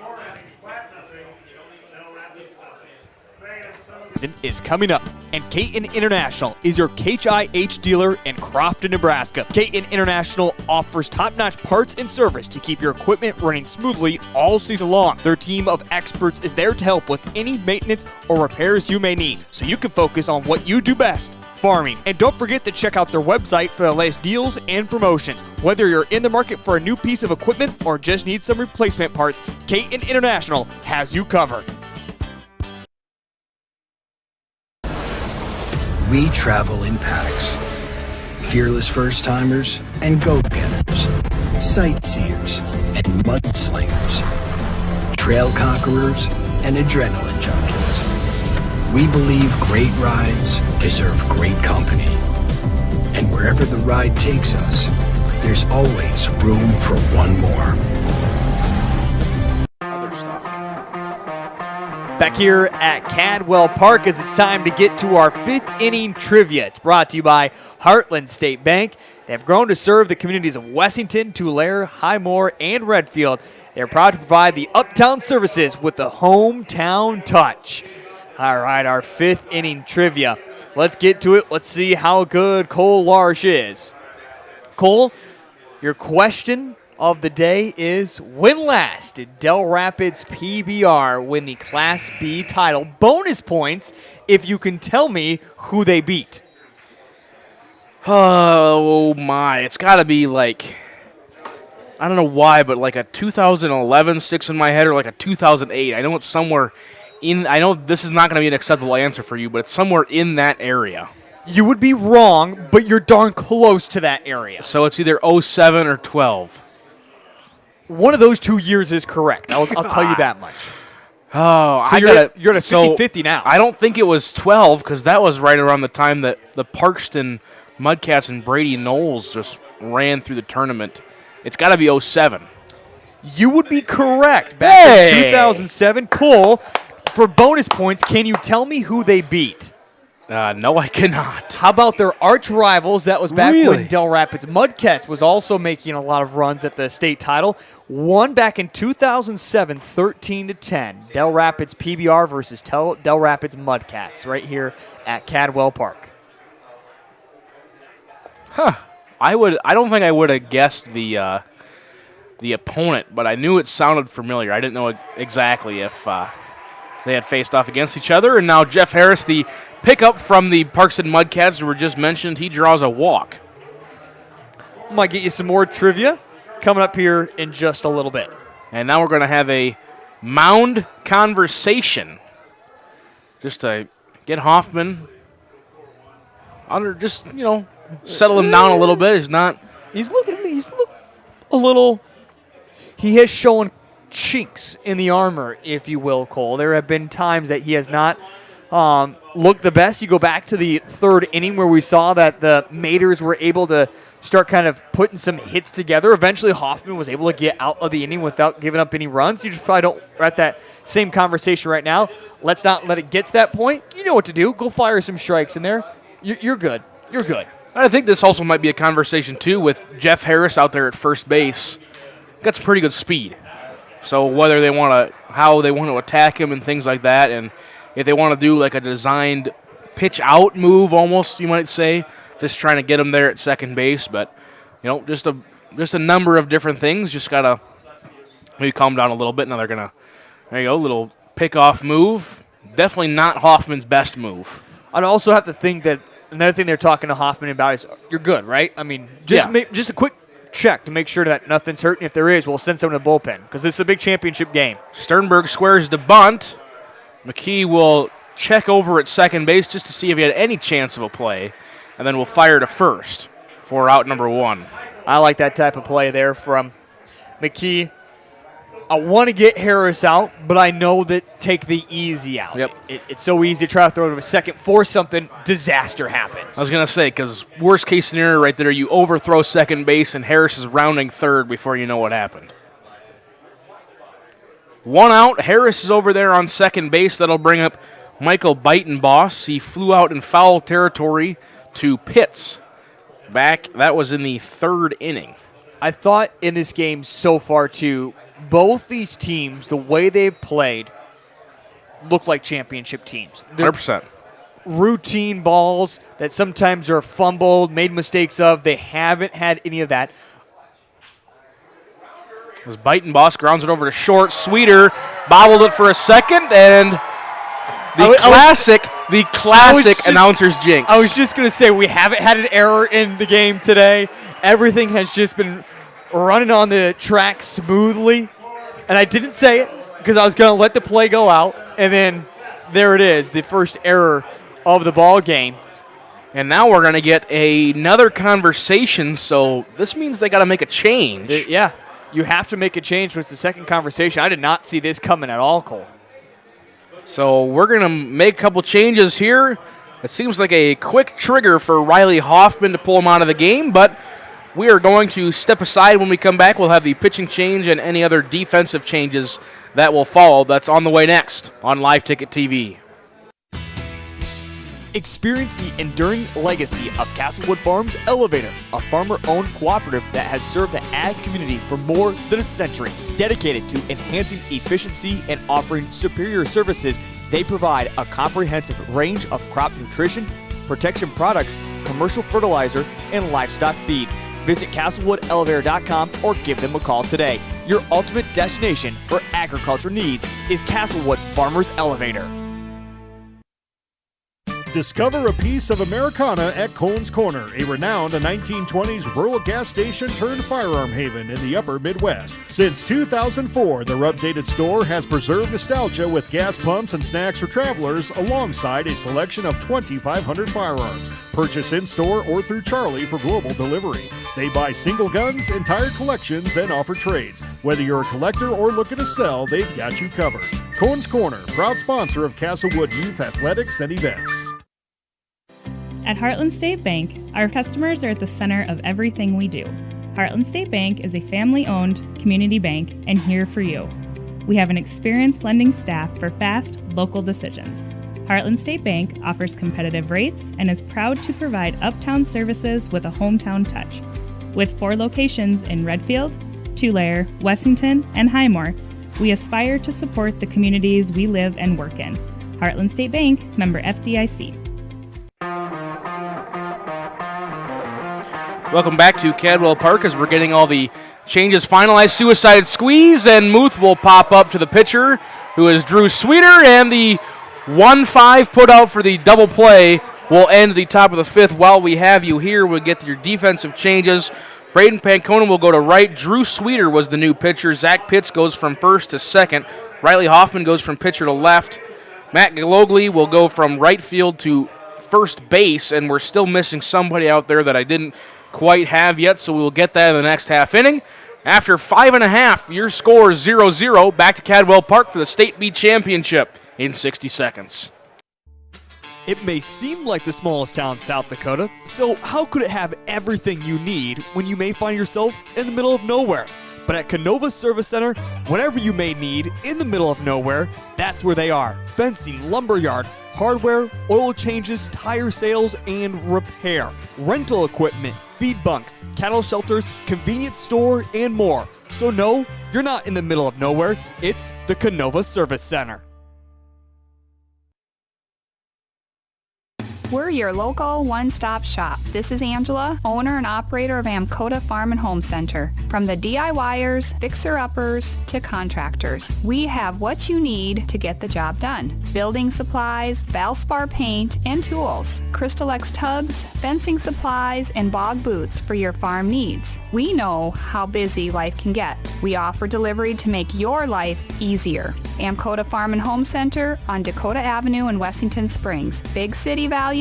If you love being outside, solving problems, and working with your hands, apply now at James Valley Landscape Solutions. James Valley offers on-the-job training in all aspects of the green industry, with modern equipment and technology and competitive pay. Benefits include overtime pay, health care, dental, vision, and more. Apply now at jamesvalleylandscape.com or in person at 600 West Spruce in Mitchell. It's the bottom of the 5th inning. It's brought to you by Olson's Pest Technicians, offering dependable pest control services for both residential and commercial properties. Their services extend throughout South Dakota and the upper Midwest. Cole Larsh, I don't think extra innings is something we talk about yet, but in a scoreless game, it could end ourselves 1-0, and it can right now, it's still on a pin's needle. I don't know who's going to win this one. Well, if the score would stand right now, nobody's going to win. That's how that works, Heath. You have to score more than your opponent. But, yeah, just to clarify those defensive changes, Spindler was listed on the lineup card to start at shortstop. He actually started the game at second base, so there was 6 changes technically, as Spindler went from second to short, and Sweeter went from short to pitch. Or no, I meant, yeah, that's right, yep. I said it right, right? Right. We have it right now, that's all that matters. So 2 strikes early to Zach Pitts, the now second baseman. He struck out swinging back in the 2nd inning. Hoffman, by the way, 4 1/3 he pitched, 3 hits, walked 1, struck out 3. Pitts loops one into center. Muth will range over and make the grab for out number 1. Which I'm absolutely surprised as we go back to that 5th inning to see them make the change like they did against Hoffman. I have a feeling it must have been something with his arm. He just said, hey, I'm not feeling it anymore. Things didn't click to him on that first mound visit that we thought he was saying things were good. Maybe it was the opposite. He was saying things aren't right. We saw things get worse, and they said, all right, enough is enough. Before this gets out of hand, we can come on, bring somebody on, get a double play, and get you out of the inning. And it had to be that's one of those deals where it had to have been pre-planned before the game, like Hoffman's going to go, and then as soon as he gets into trouble, quick hook. Because that seems, I mean, in my professional, quote-unquote, opinion, seems like a pretty quick hook for a guy who was mowing him down pretty good. But, you know, state championship game, you can't afford to give up any runs. 1-0 now to the now shortstop, Connor Spindler. He grounded over to third. That was back in the 2nd inning. Something as well to pay attention to for Dell Rapids. They are now warming somebody up in the bullpen. So I don't know if Drew Sweeter was just to kind of get out of the inning either, but they have someone warming up. I don't know for sure. The way that guy looks like he's pitching, I can only guess it's one guy, and I have to imagine that is Jaden. The way he throws the baseball, he would be a great Legion guy to bring in here. Spindler will send one over into shallow left field. Biting Boss couldn't quite get there, and it's down for a hit. That is the 2nd hit in the ball game for PBR. And Cole, we got ourselves a chance to see Jaden in the State B high school side, and he pitched one heck of a performance on Dell Rapids' way to winning a state title. I thought he had the best pitching performance out of all the pitchers during that tournament. And he's got some heat as well. He can throw upwards of low 90s. Well, it's either C.J. Smith, Trace Eastman, or Tad Jaden, the 3 Legion players they have. And I did look down there. He is wearing a Phil's jersey. He's just tall, and Jaden's tall. That's what makes me think of it. It's him. Or if we can get a number down there from the bullpen, there's a throw over. It's not in time. Well, it's not. It is not C.J. Smith because he is the bullpen catcher. Okay. Cole's eliminated 1. So I've got a correction. It's not Trace Eastman because Eastman is the bullpen catcher. That's a 9 there for the catcher. It is 13. Tad Jaden. Good job, Heath. I had about a 90%. I was 90% sure that you were right, but I just wanted to double check out there. I only could tell because of his height. Because remember, one of our producers who's now gone, Spencer Bealey, going, "How tall is that guy?" I go, "No." We eventually found out he's 6'7". Yes, we did find that. I do remember that. We looked at some basketball stats. We did.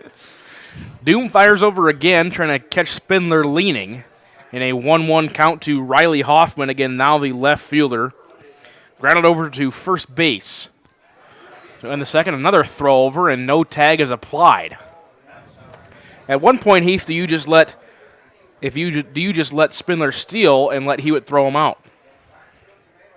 Yes, I would do that. I would. In a game like this, Cole, I've never really understood wasting more of your arm if you're doomed throwing over to first. I get it's not a hard attempt, but save as much as you possibly can. As the 1-1 pitch missed somewhere for ball 2, and now we're going to get a conversation on the mound from the third base umpire, who I just forgot his name. Yep, there we go, Brian Wedham. Basically, just conversation going to be, no need to be showing up the umpire here in the state championship game. Let's keep things rolling. Now, the only reason I know that happening is as I umpired a Corn Belt League game, a Corn Belt district game, and one of the pitchers was jumping around out there after a call and basically said, just, you know what, this don't need to be doing that anymore. Whether you believe that he got the call right or wrong, it's just no need to be doing that out there. Let's get the ball back and get back on the mound. So 2-1. Doom sets and fires. That one's popped up and into the parking lot. Good thing I don't park over there. I park right behind the press box. Now 2-2.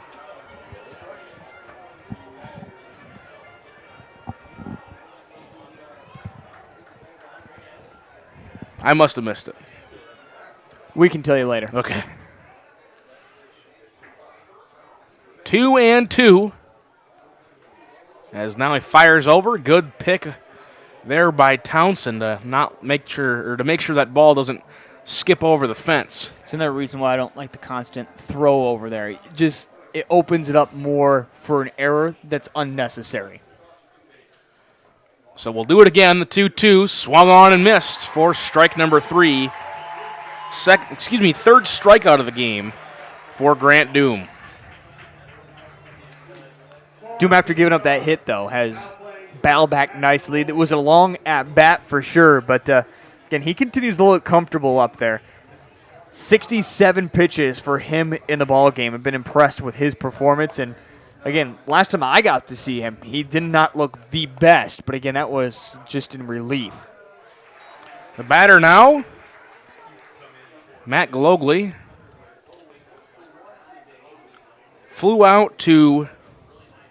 popped out or flew out, whichever one you want to score it, to the third baseman, Gant.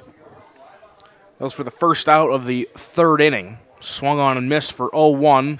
That one's laced over to shortstop, and Richard Sternberg will range over and make the play. For Dell Rapids, they get a hit and they leave a man on. After 5 complete innings, we are scoreless here in the Class B championship game. Back to beautiful Cadwell Park in 60 seconds. Mount Vernon Farmers Elevator is a proud supporter of the Mount Vernon Mustangs at the State Amateur Baseball Tournament. Mount Vernon Farmers Elevator has been servicing the Mount Vernon area for over 75 years. See them for your agronomy and feed needs, no matter the farming season. They will take care of all your grain handling needs as well. Mount Vernon Farmers Elevator would like to wish the Mustangs and all the teams best of luck at the state tournament. Lucky for us, life is full of choices, big and small. They define us, make us who we are. And when it comes time for you to choose, a car, home, your next big adventure, or start a new business, Farmers Union Insurance has the variety of coverage options to protect each perfect moment. Farmers Union Insurance. Contact your local Farmers Union Insurance agent today. Each family's needs are different. Welcome back to Cadwell Park, the top of the 6th inning, brought to you by CHS. If you're looking for a place where you can use your skills and expertise to make a difference, consider CHS. They're a proud supporter of all things Live Ticket TV, one of the many great sponsors making this state amateur baseball tournament possible. All 37 games here in Mitchell, live right here on liveticket.tv. The first batter is Sheldon Gant, and he will ground one into left field for a base hit. So Sweeter again on the mound, worked quick, but Gant able to get a grounder in there for a hit. Again, we saw Jaden taking warm-up over in the bullpen. He'll be the closer. You think so? Assuming Sweeter doesn't go all the way, yes. Because why would you bring your best pitcher out for an inning and a half? You're absolutely correct. Because now Sweeter will throw over as we see fans. Not sure if they're just showing up or if they're leaving. I hope they're not leaving because they'd miss one heck of a game. There's another throw over there as Sweeter really does not want Gant to get too big of a lead. I mean, I guess they got to be some Sioux Falls or Renner fans, but yeah, you paid your ticket, might as well stay for this one. We're scoreless so far. Top of the sixth. I don't know if it gets much better than the baseball that we have seen. First pitch to Townsend is in there for a strike. He's officially 0 for 2, lined out to second base to end the first, and grounded over to the first baseman to end the third as another pickoff move, just barely not in time, says first base umpire Matt Clark. It was a good move, though. It was extremely close. Oh, yeah, it was very close. No, that's the one before it yet.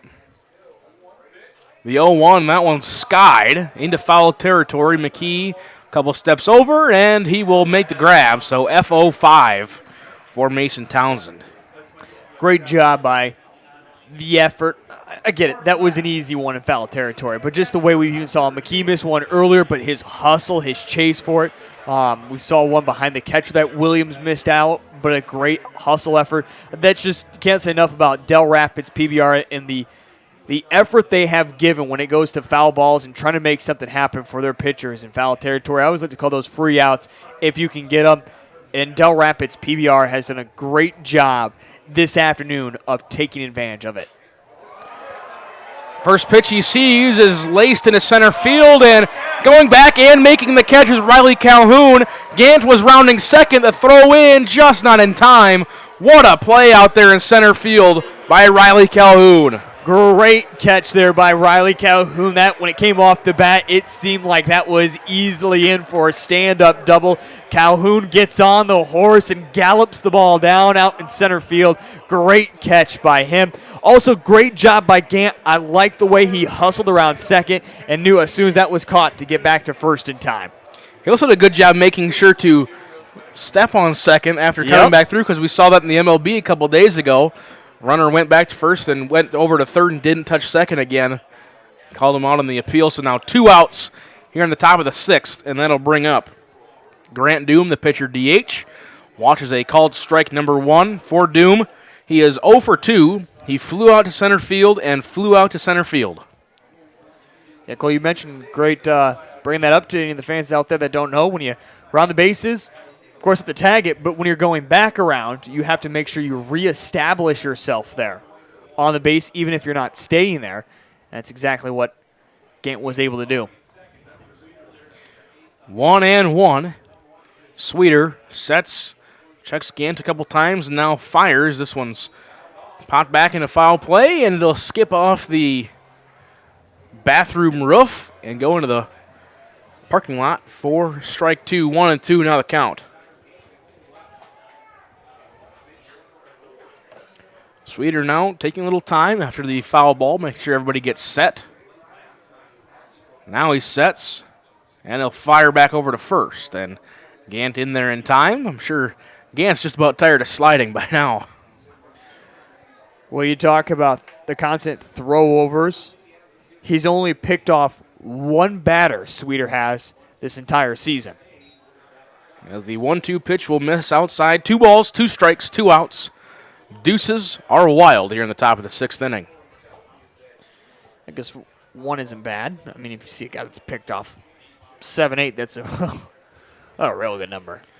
2-2 breaking ball, called strike 3 on the inside corner for out number 3. That's a $10 donation from Maybe Eye Clinic to Cadwell Park. Through 5.5 innings, we are still scoreless here in the Class B championship game.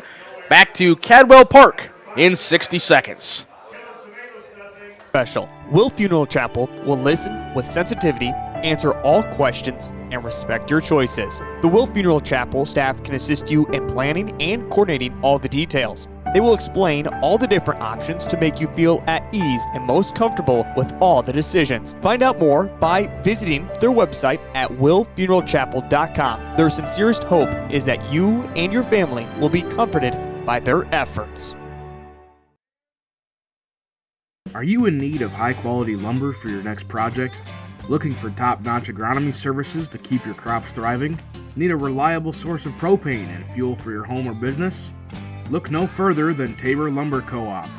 Whether you're a seasoned contractor or a DIY enthusiast, Tabor Lumber Co-op has everything you need to get the job done right. And with their competitive prices and top-notch customer service, you'll be glad you chose Tabor Lumber Co-op for all your lumber, propane, and agronomy services. Do you have a pest problem? Got bats, ants, termites? Family owned and operated, Olson's Pest Technicians have had over 50 years experience taking care of pest problems in places across South Dakota, Nebraska, and Iowa. Utilizing brilliant methods such as Centricon bait stations for termites and Vicane treatment for bed bugs, there's no pest too tough for Olson's Pest Technicians. If you have pest problems, call 800-KILL-BUGS. As we move to the bottom of the sixth inning. This inning is brought to you by Farmers Union Insurance. For more than 65 years, they have been ensuring a brighter tomorrow by investing in the rural communities while protecting what matters most to you. Protecting my partner in crime as well, Cole Larsh, from sometimes some errant golf balls I hit that aim his direction. And yes, he's always behind me when I'm hitting. That's just how bad my golf game is. Thank God for Farmers Union Insurance. Cole, over to you. That is true. You never know where the ball's going when you get over it. As we head to the bottom of the sixth inning here in the Class B championship game, and game number 37 of the tournament, game number 35 here at beautiful Cadwell Park. To lead off is Nate McKee, the third baseman for PBR. He struck out swinging back in the third inning, and he watches ball one just a little high. 1-0 the count. Last time you and I golfed, though, you didn't know if it was me out there golfing the way I was hitting the ball. Very true. I thought you were a poser for a second. The 1-0, strike at the knees, 1-1. The old lady didn't think so when it was a par 3 over the water, and I brought my driver out, and the first thing she said, oh, it must be a first-timer. And the 1-1 will get McKee on the back of the helmet, so he will take his time going over to first base. Second time his bell's been rung now. He kind of rung his bell earlier when he was going out after a ball in foul territory that he kind of tripped and fell over and smacked his head. And now this one again came in and hit his head, and he is taking some time there. This certainly did not feel good. You could hear the plunk as well up here in the broadcast booth. We're going to take a quick look at his eyes here just to see how they're looking. Could it potentially be a concussion? And could McKee have to come out of the ballgame? You certainly won't want that. He's a great third baseman.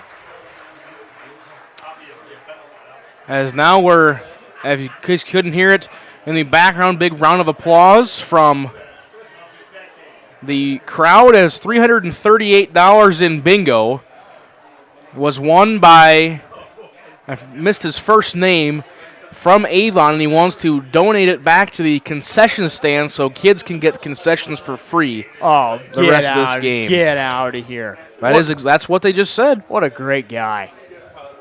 Not very many people, me included, would have donated all that $338 back. Well, I'm going to go grab myself a candy bar. I'll be back. Do you need anything? What's that? You need anything? I'm going to get a candy bar. Even though you might have a baby face, I don't think you pass for a kid. I did shave this morning, so that might have been a little bit of help to... I did not. No, your dad would certainly say you need to. They continue to look at McKee, by the way. This is why we're having this little break in the action. They're going to make him run. Well, they do have the Avera Queen and Peace Health Services. They got a guy from over there in the medical tent. And now he's going to put the helmet back on. The Avera guy says, yep, we're good to go. Let's play ball.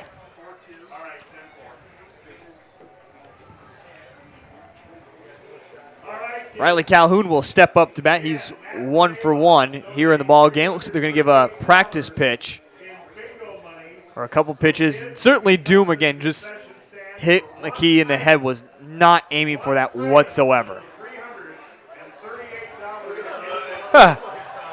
As they just announced that the kids are going to the concession stand. Wow. $338. Joe Van Gore announced, kids, you get one free item from the concession stand.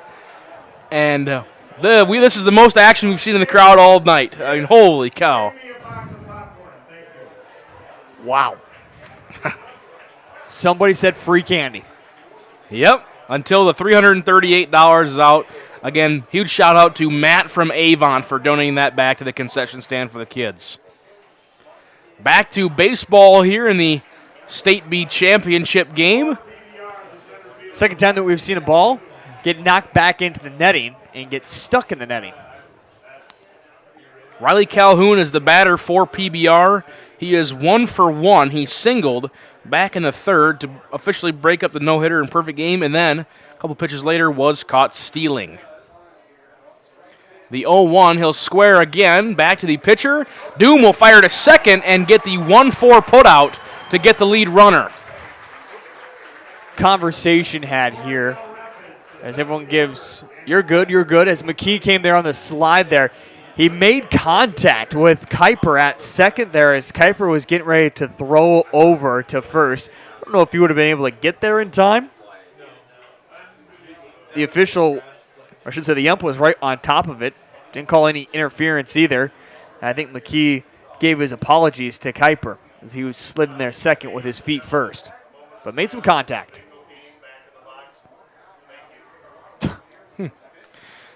As first pitch now is the top of the order will wind back around here in the bottom of the sixth. And Heath Williams has grounded out to third base twice. As JVG PA announcer has announced a moment of silence, if possible, up here in the booth for the bingo game that will officially be put in the box and be open next year. Maybe in 2 years. Unless, it will be. Unless they bring it with. Unless they bring it with, but I believe it is Jocko's bingo game, so I believe it'll be 2 years before it's open. But maybe not with that game. Yes, but with that set. Well, maybe. The 0-2, runner goes, and Kuiper slips as the throw from Hewitt was just a little wide. A nice job there by Kuiper because Calhoun was ready to keep on running. As you can take a look at this, he got up again quickly. He looked back at Kuiper thinking the ball might have gotten by him, and it didn't. Otherwise, if it would have, you could probably have expected Calhoun to take over to third base there. 1-2 is the count to Heath Williams. Again, the Madison pickup player. The only big difference in jerseys is the sleeves are red. The 1-2 upstairs for ball two. 2 balls, 2 strikes. 1 out here in the bottom of the sixth. Yeah, that red tinting, like I said, at first you might see that with everything else that he's wearing, the blue helmet, the white pants, all match. You think, all right, somebody forgot their jerseys. But nope, just the pickup player.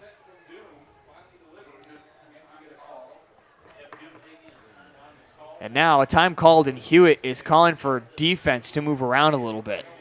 They're going to want, they're signaling for Kuiper to kind of hold Calhoun at second base, because if not, he would have had a free shot because they want to play the pull a little bit for Heath Williams. The 2-2 delivery, called strike 3 at the knees for out number 2. Or if you're Doom, you can just get another strikeout. His 4th strikeout of the day through 5 2/3 complete again. 4 strikeouts, only 2 hits given up. As you can see it there in our instant replay, good job striking at the knees. So now 2 outs, so that'll bring up Braden Pankonen. Again, usually the 9-hole hitter. He's the second hitter in the lineup for PBR. He is 0 for 2. He's now playing over in right field. Grounded back to the pitcher in the first and grounded over to short in the 4th inning.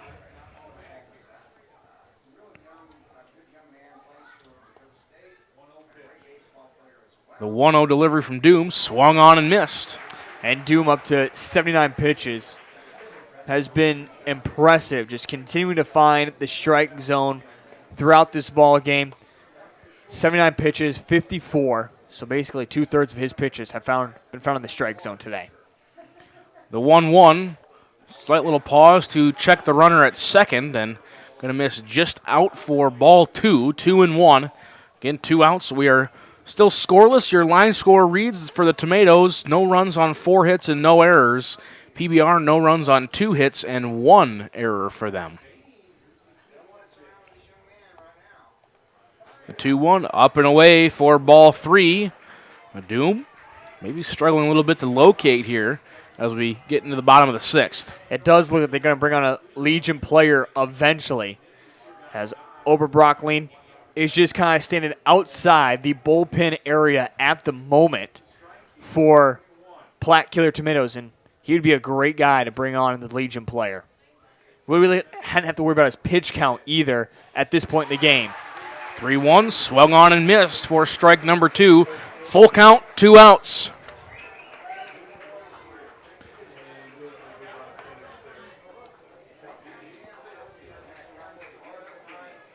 As Doom will get the sign. Wiggle around a little bit. Gets set. Here's the full count delivery. Fouled back to the net. We're going to do it again. As you could just about hear a pin drop here at Cadwell Park. And again, what is a very packed house. Very packed. It's been a beautiful day for baseball. And I think everyone at this moment is just waiting for something, anything to open up this game just to a run. As again, we are scoreless in the bottom of the 6th. 3-2 again. Grounded over to third. Gant, he collects it, fires over. 5-3 put out. Dell Rapids, they do not get a hit, but they leave a runner on. We are scoreless through 6 innings of play in the Class B championship game. Back to Cadwell Park in 60 seconds on Live Ticket TV. The right nutrition, animal health, and record management is key to having a profitable cattle program. That's why you want to work with the people at Farmco, who will take the time to learn your operation and help you grow your business. We are your full-service agriculture provider of feed, seed, animal health, farm, and ranching equipment built on terrific service. Get to know Farmco locally owned and serving you in Chamberlain, Platte, Winter, and east of Kimball at the Paragon. Visit us online at farmcosd.com. Farmco, feeding your future. Agronomy Plus in Mitchell, Rock Creek and Howard, and Valley Station in Armour are your 100% locally owned team of agronomy experts. We offer Agronomy 365, which provides info in real time to make decisions that result in better, more profitable farming. We know you and your operation with service beyond compare. Get a jump on spring planning with Agronomy Plus in Mitchell, Rock Creek and Howard, and Valley Station in Armour. We are ag done right, the American way. You're committed to building relationships, to exceeding expectations, to serving your community. Choose a financial partner that shares your vision and your values. For 130 years, we've stood by South Dakotans. We've been there, we'll be there. Convenient, connected, committed. Bank West, member FDIC.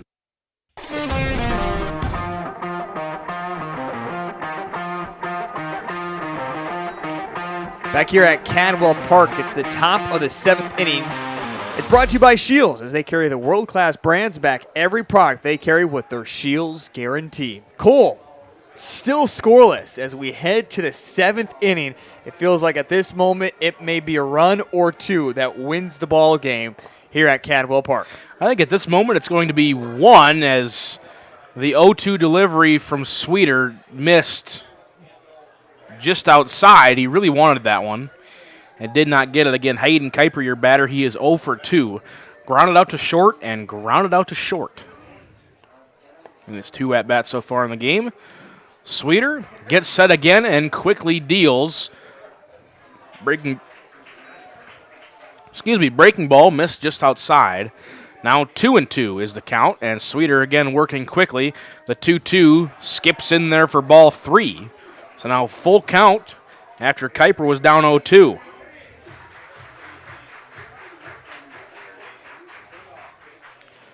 The 3-2, little check swing foul ball right to the ball boy. Barely even had to get up out of his chair. Full count will do it again to Kuiper. Breaking ball, another one. Goes right back into the Platte dugout. Still 3-2.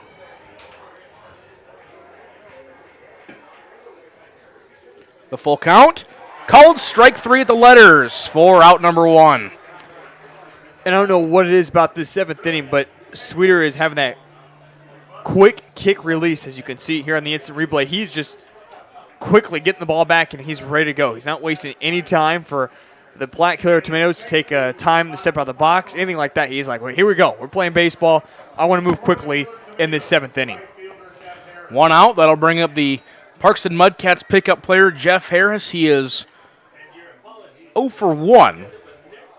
Grounded out to first base and walked in his 2 plate appearances so far. He watches ball 1 and then watches strike 1, 1-1. Breaking ball just below the knees for ball 2.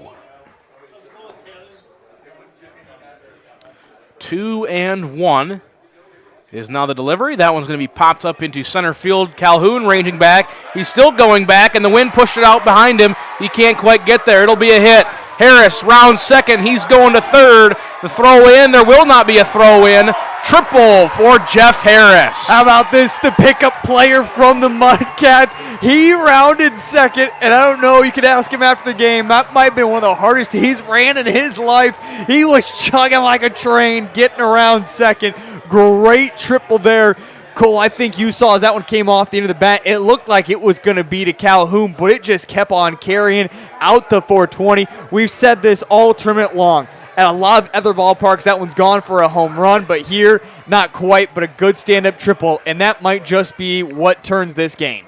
That is exactly what the Platte Killer Tomatoes need, as the infield is playing a little in for Richard Sternberg. Sternberg is 1 for 1, singled back in the 3rd, and a sacrifice bunt advanced the runners back in the 5th inning. The 1-0, this one's grounded up the middle.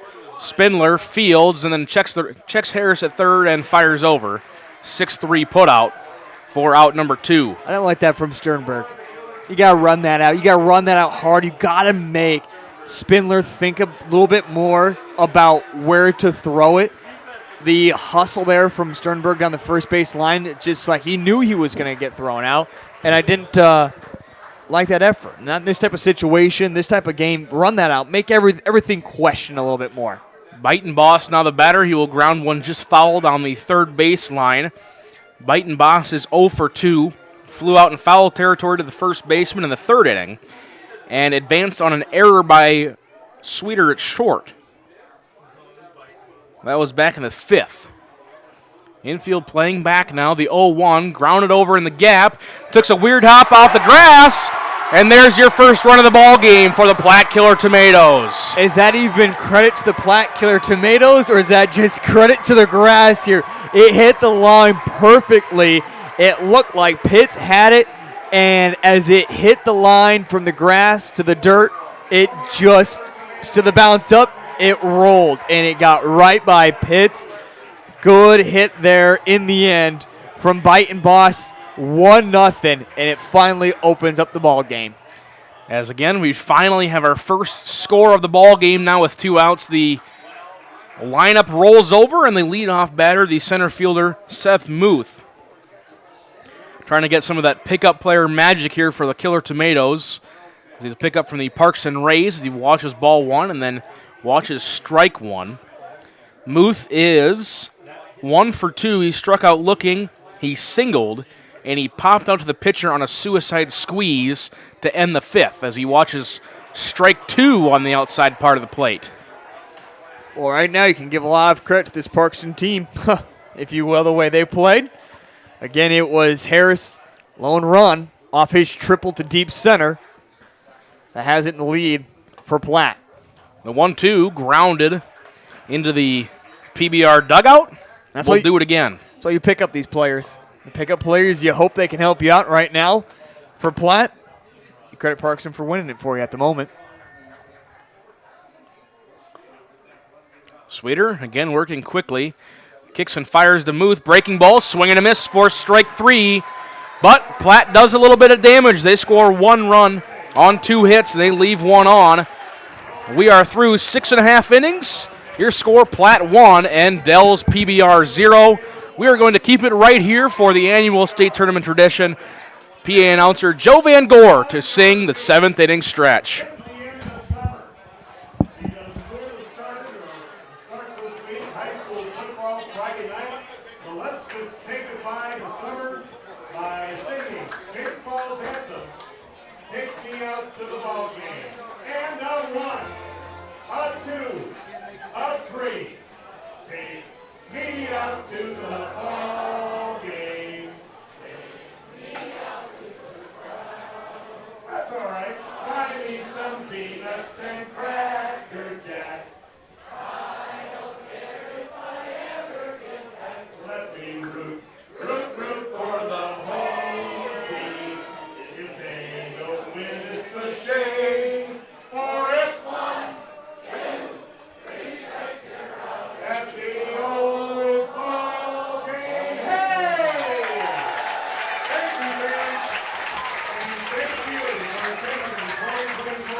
You're committed to building relationships, to exceeding expectations, to serving your community.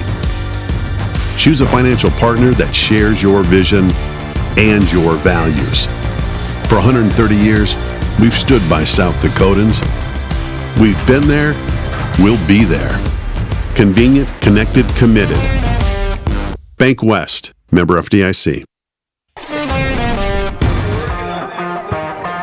Back here at Cadwell Park as the bottom of the 7th is brought to you by Winandi Insurance. They're a locally owned and independent insurance agency where safeguarding your future is their priority. Contact Cole or Jen today, proud supporter of the Alexandria Angels. Cole Larsh, we finally have our first run in the ball game. It's 1-0. Now, can Dell Rapids PBR strike back? Well, they definitely have the talent to. It's just a matter of if they can get past Doom on the mound. For the Platte Killer Tomatoes, he's been very efficient in this game.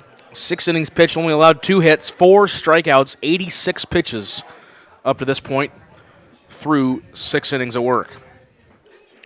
Drew Sweeter is the leadoff batter for PBR. He swings and misses and then watches ball 1. So 1-1, excuse me. Cole, you remember what happened last time Doom faced the Dell Rapids team? Yep. Ended this way, right? Like this. 1-0. Except the play was in the 8th. Not the 9th, or not the 7th. The lone scoring play was in the 8th inning. Again, that was first game for Platte against Dell Rapids Mudcats. 2-1. Looked like Sweeter almost tried sticking his elbow out a little bit to get that one to hit him, but it still even missed. It was so high. So now 3-1. Is the count to Drew Sweeter. Doom fires upstairs for ball 4. First walk of the ball game issued by Grant Doom. And he was staring down the home plate up. He is shocked that that was in for a called strike.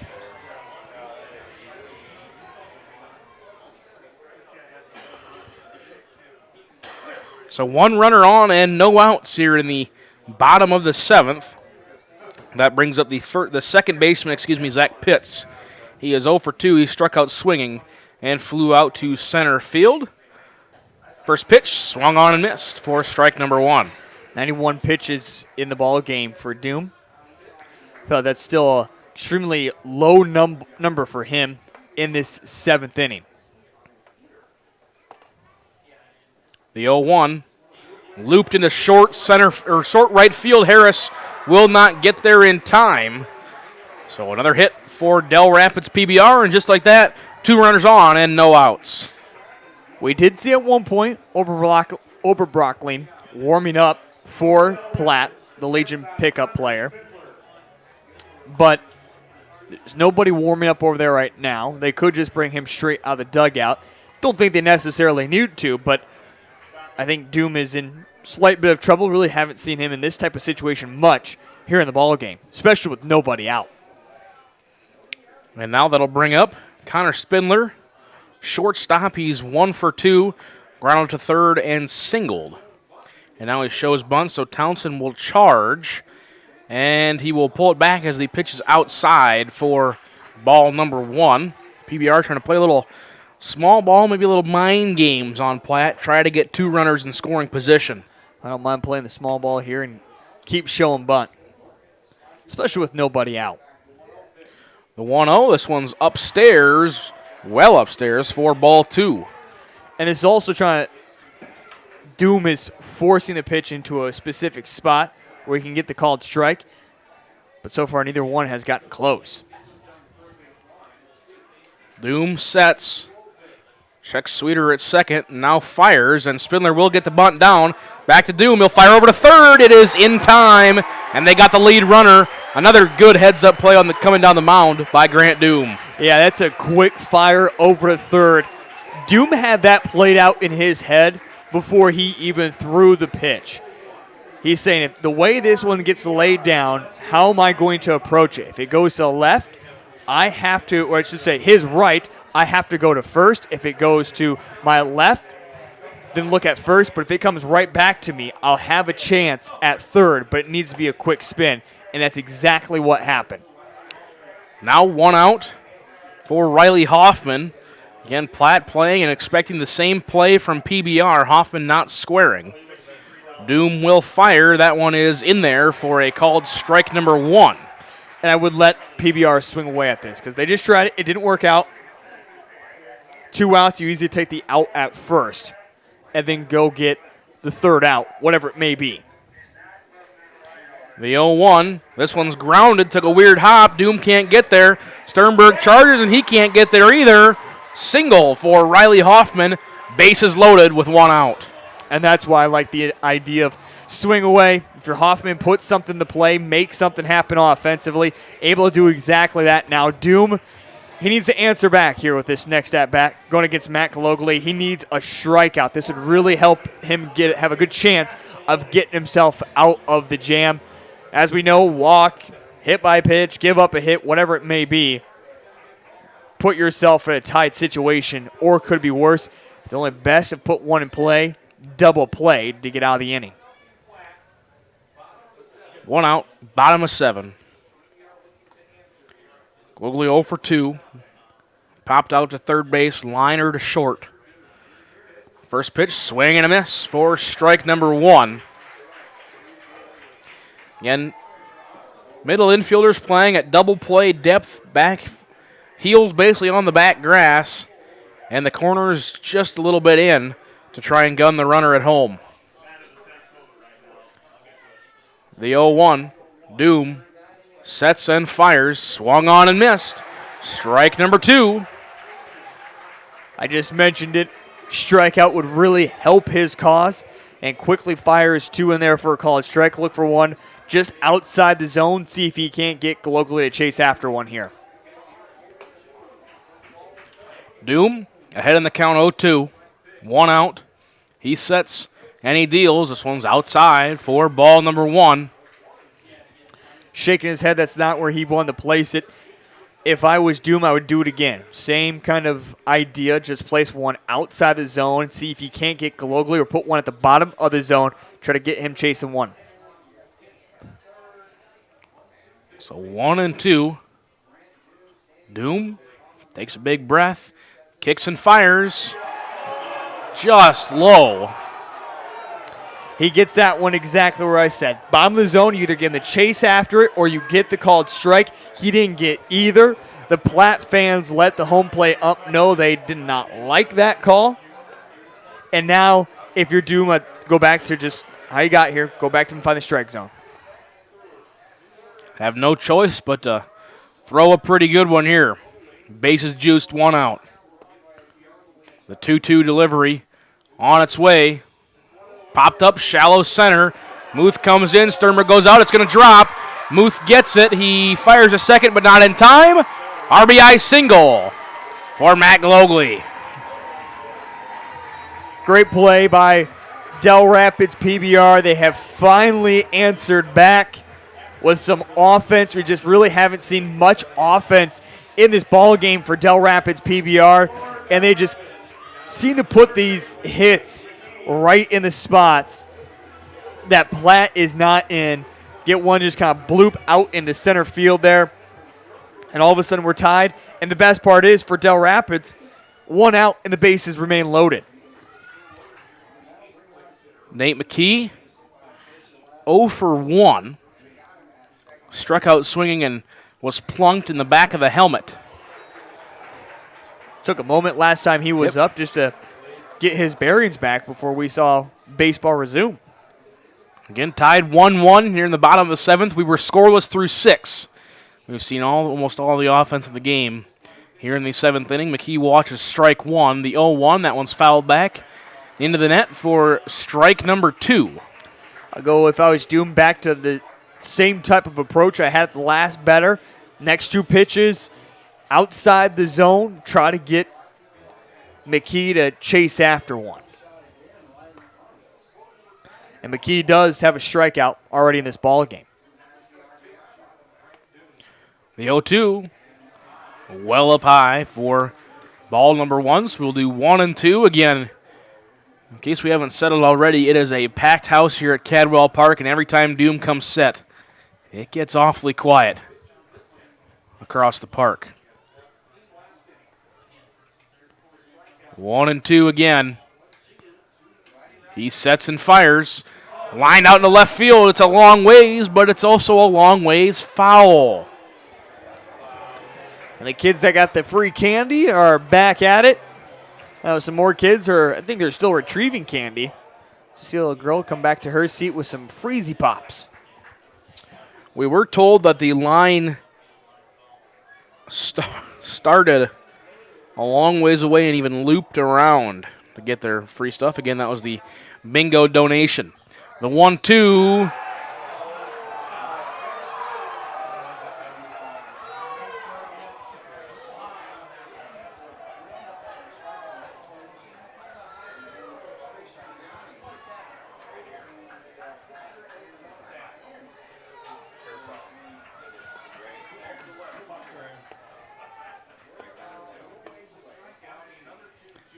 2-2 delivery from Doom on the way.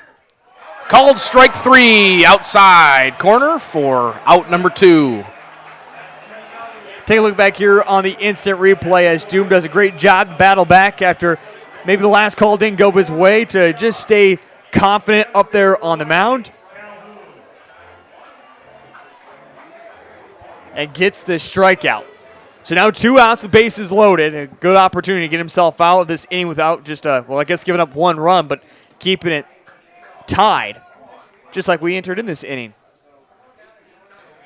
2 outs, bases loaded. Doom fires. And that one misses for ball 1.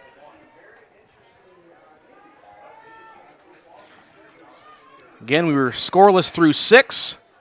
And there was a strikeout, a triple, a ground out, and an RBI single for Platte. The 1-0. Ounce fouled back to the net for PBR. Just in this inning, Drew Sweeter walked. Zach Pitts singled. Connor Spidler advanced on the fielder's choice. Riley Hoffman singled. Matt Glowley with the RBI single, and then a strikeout looking. The 5th strikeout for Doom was out number 2. 1-1. Bases juiced. You can hear a pin drop here at Cadwell Park. This one, looper just over the outstretched glove of Hayden Kuiper. 1 run will score. Muth collects it. 2 runs will score. 2 RBI single for Riley Calhoun. And that just might do it, Cole. Platte is going to need some big offense, but there's one team that can do it. It's Platte. We've seen them multiple times here at this state tournament go down. You can remember that game against Alexandria or even the Hartford-Humboldt one. That's the one I really look back to where their offense just absolutely struggled, and it finally came alive in the 8th and 9th inning. So this is a team that can do it, but nice job by Dell Rapids PBR to finally get the offense moving, and in the end, great job for them to add 3 runs now here in the bottom of the 7th. They're talking to Doom. We're not seeing anybody warm up over there in the bullpen. I'm not quite for sure what the conversation would be besides go get this final out. Let's get out of this inning. Williams steps up to bat for Dell Rapids PBR. He has been quiet so far in this state championship game, but a big moment here for Doom to try to either get out of this inning or Williams do even more damage.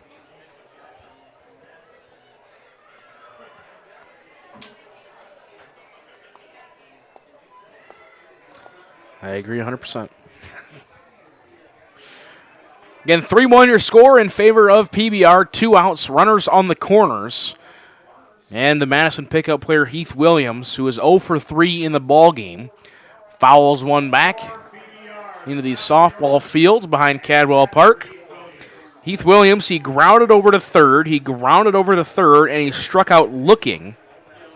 That was the 4th strikeout at the time for Grant Doom. Again, this game we've had a walk, single, fielder's choice, single, strikeout looking, 2 RBI single. So not a lot of big hits. No. The 0-1, this one's popped up in foul territory. Gant giving chase, and he does get there in time for out number 3. But PBR, they're able to respond back. They get 3 runs on 4 hits, no errors, and they're going to leave 2 men on base. After 7 complete innings here, the Class B state championship game, PBR 3, Maters 1, back to Cadwell Park in 60 seconds. C&B is proud to support our local farmers. Rooted in agriculture, we are committed to our customers. You can shop local with C&B, your John Deere dealer, providing you with new and used equipment, parts on hand, and service all year round. Our entire inventory is available to you online at DeereEquipment.com. C&B, proud to be your local John Deere dealer.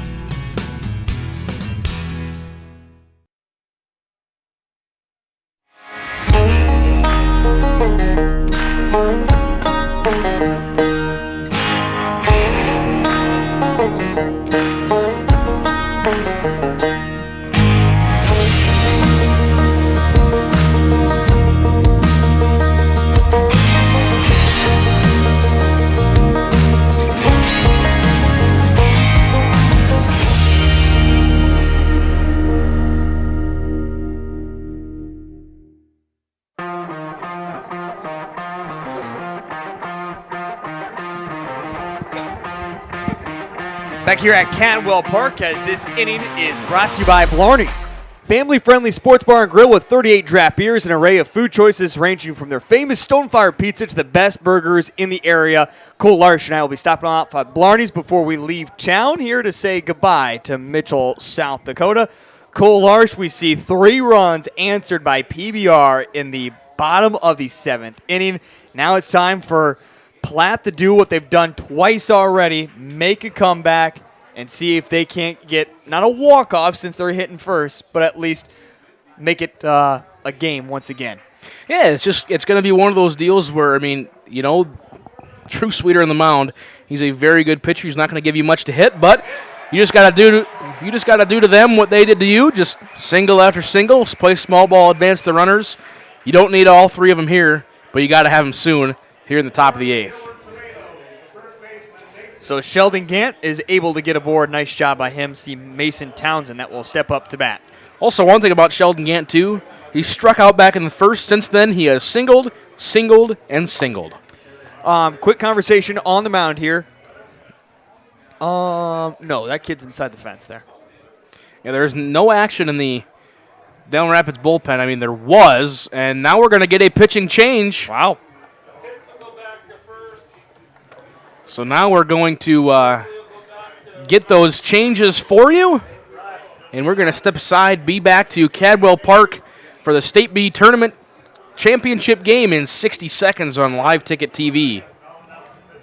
B&S Services LLC is your locally owned repair service center. We specialize in full-service automotive, semi-trailer, and small engine repair, along with tire services. Repair services range from a simple oil change to sharpening mower blades to a more complicated electrical diagnosis. Located at 38058 South Coda Highway 34, look for us on the hill heading west out of town. Phone Cody Barber 605-350-4293 and Arian Schooler 605-770-9398. B&S Services LLC is a proud sponsor of Wessington Springs Spartans Athletic.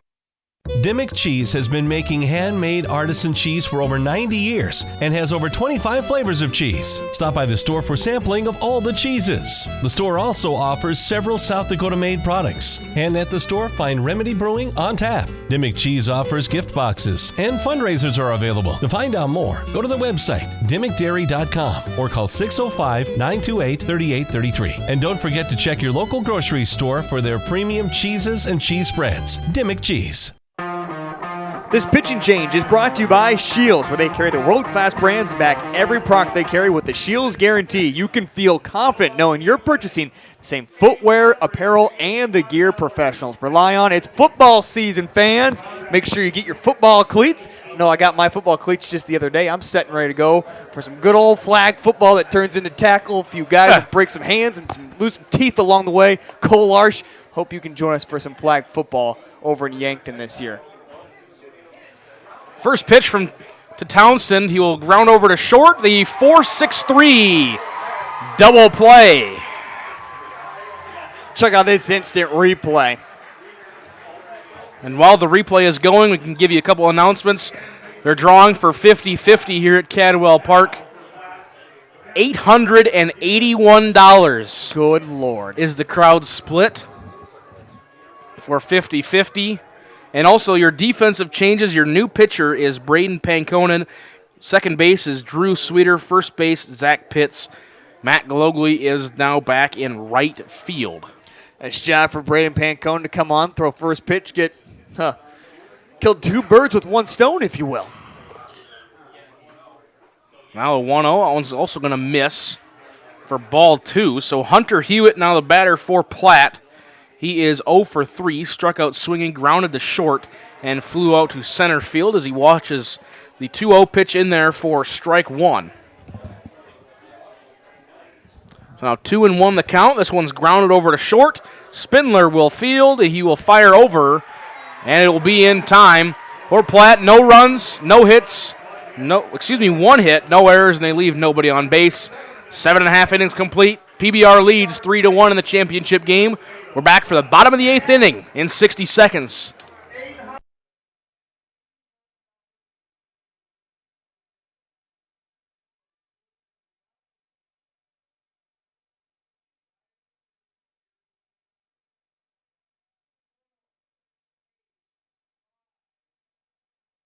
Advanced Sunflower is your locally owned and operated sunflower processing company that buys all types of sunflowers for the edible and bird food industries. They market sunflowers domestically and internationally, so they have a wide range of options to get you the best price for your sunflowers. Most advanced sunflower contracts have an Act of God clause, so you don't have to worry if Mother Nature takes a toll on your crop. Give Jared or Danny a call to get you the most profit out of your sunflowers. A credit card that fits your lifestyle and saves you money. Why would you settle for anything less? A Dakota Land Federal Credit Union Visa will earn travel rewards, 1% cash back, and 9.90% annual percentage rate, the right rate. And all the right features puts you right where you want to be. Stop by any convenient branch location or check us out online at DakotaLandFCU.com. Dakota Land, federally insured by NCUA. Out here, you learn that to keep growing, you have to keep changing. CHS and the farmers and ranchers we serve know all about change, because together we've changed agriculture. That's why we're the largest farmer-owned cooperative in the country. So farmers own the system they count on, with advantages at every step. From innovative tools that help crops grow, to grain processing expertise, to energy solutions, we create connections to empower agriculture. Learn more at chsinc.com. At Cadwell Park, as the bottom of the 8th inning is brought to you by Agronomy Plus, offering Agronomy 365, which gives live information which results in more profitable return in crops for you. 3 locations across the Mitchell area. Cole, it's as simple for Del Rapids PBR. We'll just add some more runs, make this one out of reach for Platte Killer Tomatoes. Exactly right. As we head into the bottom of the 8th inning here for PBR, they will lead off with the pitcher Braden Pankonen, second baseman Drew Sweeter, and first baseman Zach Pitts, the same battery or a similar battery that sparked the 7th inning comeback. By the way, I never gave you the final numbers on Drew Sweeter. 2 2/3 complete pitching. Gave up 4 hits, 1 run. It was earned, and he struck out 3 combined between the 3 pitchers so far, 6 strikeouts. Panconen squares the bunt, and it rolls back foul. They're going to say that Hewitt didn't touch it. And there was some jawing going on back and forth between someone in the dugout for Dell Rapids PBR and Hunter Hewitt there. Hewitt looked over and shouted something in that dugout. I believe that was an assistant manager that was saying a few words too. Tensions are high here at the championship game. As Panconen will chop it back to Hewitt. That one's fair, and the 2-3 for out number 1. Again, here in the bottom of the 8th, as Doom has thrown 116 pitches so far.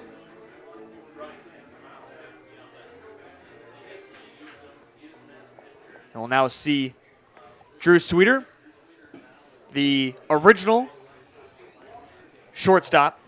Then move to second, then to pitcher, then to second. You Cole? Did you get all those well, changes? He was listed as the shortstop. Yeah. But started the game at second. Yep. Well, hey, it was given to us as short, so. That is true. So it was an official sub. And he is quickly down 0-2 in the count as Doom still on the mound, 118 pitches, I believe. Yep, there we go, 118. You might have just said that, I apologize. The 0-2 cut on and missed. For strike number 3, that is the 6th strikeout for Grant Doom. If Grant Doom, the way this thing is going right now, say Platte does not get offense and they lose, you can't say enough about his pitching performance today for the Platte Killer Tomatoes.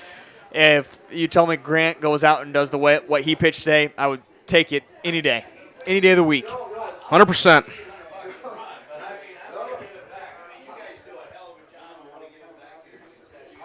As we're discussing the $881 50-50 pot potentially being donated back in some way, as Zach Pitts is now down 1-1.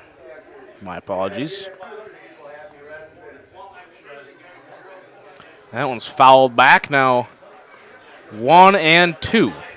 Yeah, if it would be free beer, whether you win or lose, you can stick around for Cadwell Park. It's a beautiful Sunday. Got nothing else going on, Cole. That is true. Might as well stick around and have a few. 1-2 delivery. Down and away for ball 2. Doom trying to get Pitts to chase. Pitts is 1 for 3. Struck out swinging, flew it to center, and singled. And also scored a run. That one's skied.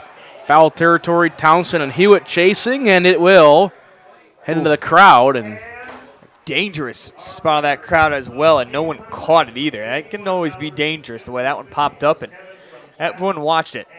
All I can say is stand by. So 2 balls, 2 strikes, and 2 outs. Here to Pitts. I wish we had Joe Van Gore hardwired into here. He just said, and adults stand by. Oh, boy. Trying to get something worked out. Deuces are wild. This one's lifted out into center field. Muth will charge, and it will drop for a base knock. Second hit for Pitts in the ballgame.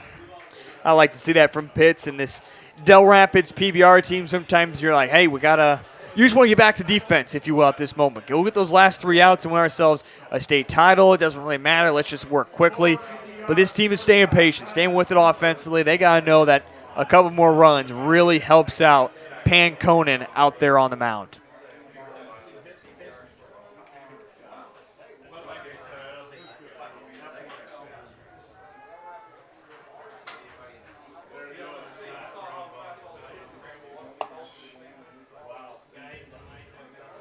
Doom sets and fires. This one's skied back, heads up to the concession stand. Actually, it didn't even get there. It just got to the second row of the grandstand. Some little kid got the ball. They're excited. Yeah. That'll be a souvenir right there. Cool, they finally turned off the lights here at Cadwell Park, too. Really? It took them all of 7 innings. The 1-1 well upstairs for ball 2. So 2-1 now the count to Spindler, who is 1 for 3. Grounded out to third, singled and advanced on a fielder's choice, and scored a run. And that one misses outside. 3-1. Now the count to Spindler. Cole, if we do see something happen here in this top of the ninth for Platte, whether they're able to tie it up or even take the lead, would you bring Doom back out here the way things are not falling apart necessarily for him, but the way things are going here in this bottom of the 8th inning? I think based on just what's transpired right now, I'd say Doom's their guy. And I'd say he's going to take them all the way.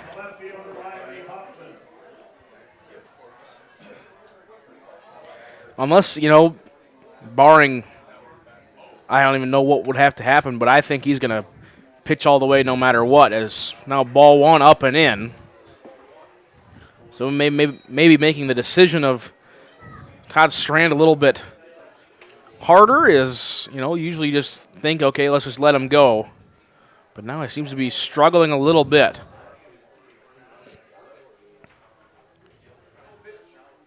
The 1-0 delivery, line down the left field line. It will be foul and hit into the parking lot. That's why they had those cones right there, so nobody can park there.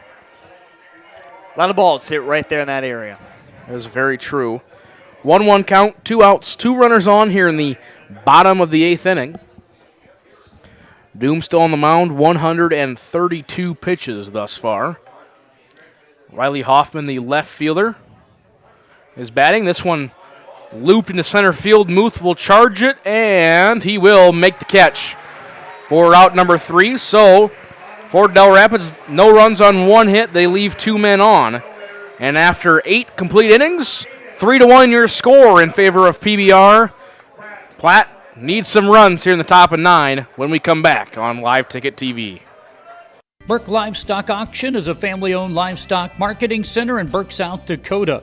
We are located in south central part of the state. Cattle sales are held weekly on Saturdays, with approximately 65,000 of south central South Dakota and north central Nebraska's finest feeder and breeding cattle marketed annually. Mark your calendar for our September 21st fall calf and yearling sale. Sale starts at 9:30 with lunch to start at 11. Burke Livestock is a proud supporter of state amateur baseball. When it comes to sports bars, the Sports Center in Larchwood, Iowa has put themselves above the rest. They open bright and early, 7 a.m. on weekdays and 10 a.m. on weekends, so you can start your day off right with them. And speaking of starting your day off right, they have daily food specials that will have your taste buds jumping for joy. The best flatbread pizza in the area, top-notch burgers, and don't worry, they have the best salads as well. The Sports Center in Larchwood. If you haven't tried it yet, put it down as your next destination. As we move to the top of the 9th inning, 3-1, Dell Rapids PBR leads it over Platte. Platte looking at least for 2 runs to force the bottom of the 9th inning. This inning is brought to you by Check Days. Mark your calendars June 19th through the 21st for the 76th annual Tabor Check Days in Tabor. Check food, check music, and check hospitality await you in Tabor. This might be one of the worst times for fans to get up and go grab themselves a free beer because we have an exciting top of the 9th inning. Cole, over to you. Exactly. 200 free beers to be given out here at Cadwell Park, thanks to the man from Platte who won the 50-50 drawing and donated it back to the beer tents. Grant Doom, the pitcher DH, is batting for the Platte Killer Tomatoes. Again, Panconen on the mound. Grant Doom is 0-for-3. Flew out to center, and struck out looking. Free candy to the kids, free beer to the adults. Does it get much better than Championship Sunday here at Cadwell Park? No, it does not. What other state tournaments can you go to and get free candy and free beer? Not many. In fact, a lot of those places it's $5 box of candy and an $8 beer. As Doom will get plunked, and he will take his free base. We saw the Platte Killer Tomato Flag flying around in between the inning, trying to get the fans excited. The leadoff batter is aboard. This is a good spot, as we see just inside that Doom got hit. Is now stepping up to bat will be Kuiper.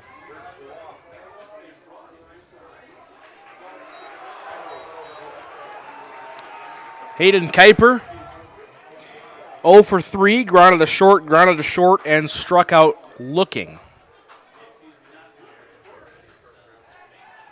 Now pickoff attempt over at first. Nice job to stay in front of it there by Pitts. That would have saved a runner in scoring position scenario right there.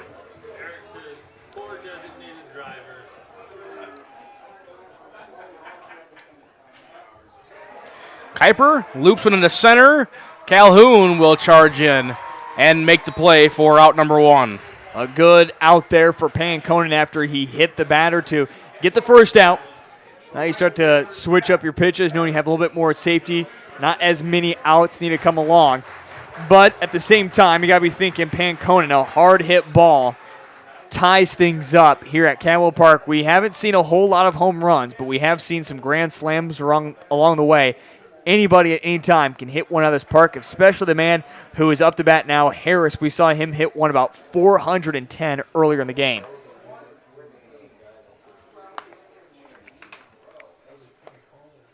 Jeff Harris watches strike 1.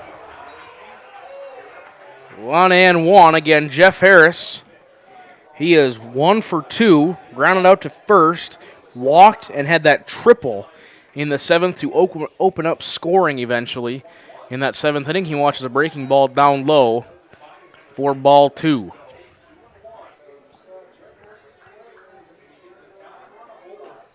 The 2-1, down and away for ball 3.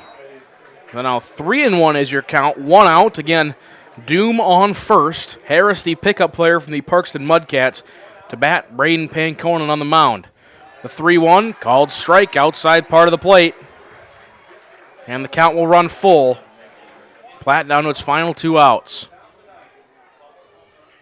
17th pitch from Panconen. This one's popped. Shallow left field. Who wants it? Spindler charges over, and it will go just foul.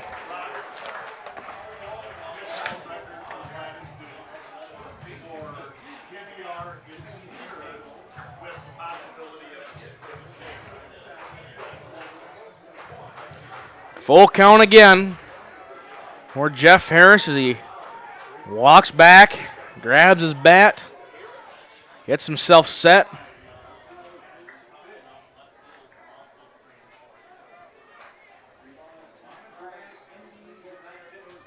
The 3-2, fouled back to the net. We'll do it again.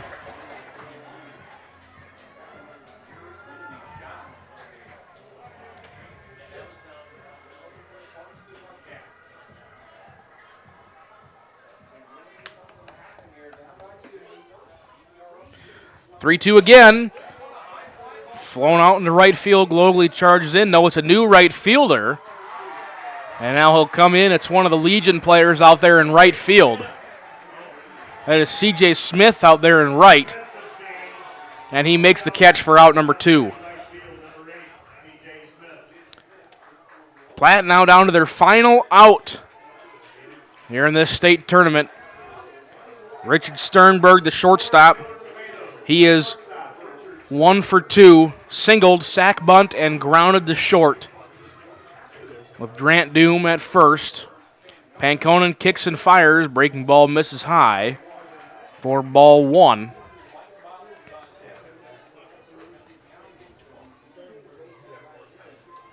The 1-0 delivery. Line into center, just over the outstretched glove of Spindler. Base hit for Richard Sternberg. 2 on, 2 out here for the Platte Killer Tomatoes.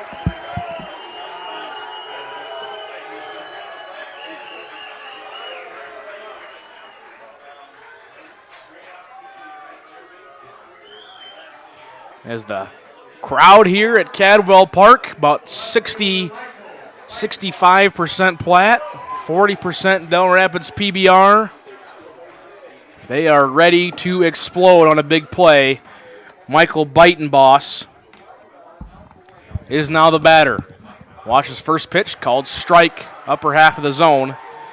Beitenboss, he is 1 for 3, flew out to foul territory, reached on an error, and had an RBI single back in the 7th. The 0-1, that one just outside for ball 1. 1-1 the count.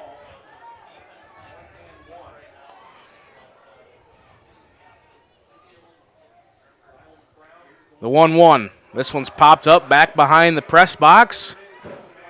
It will hit the press box.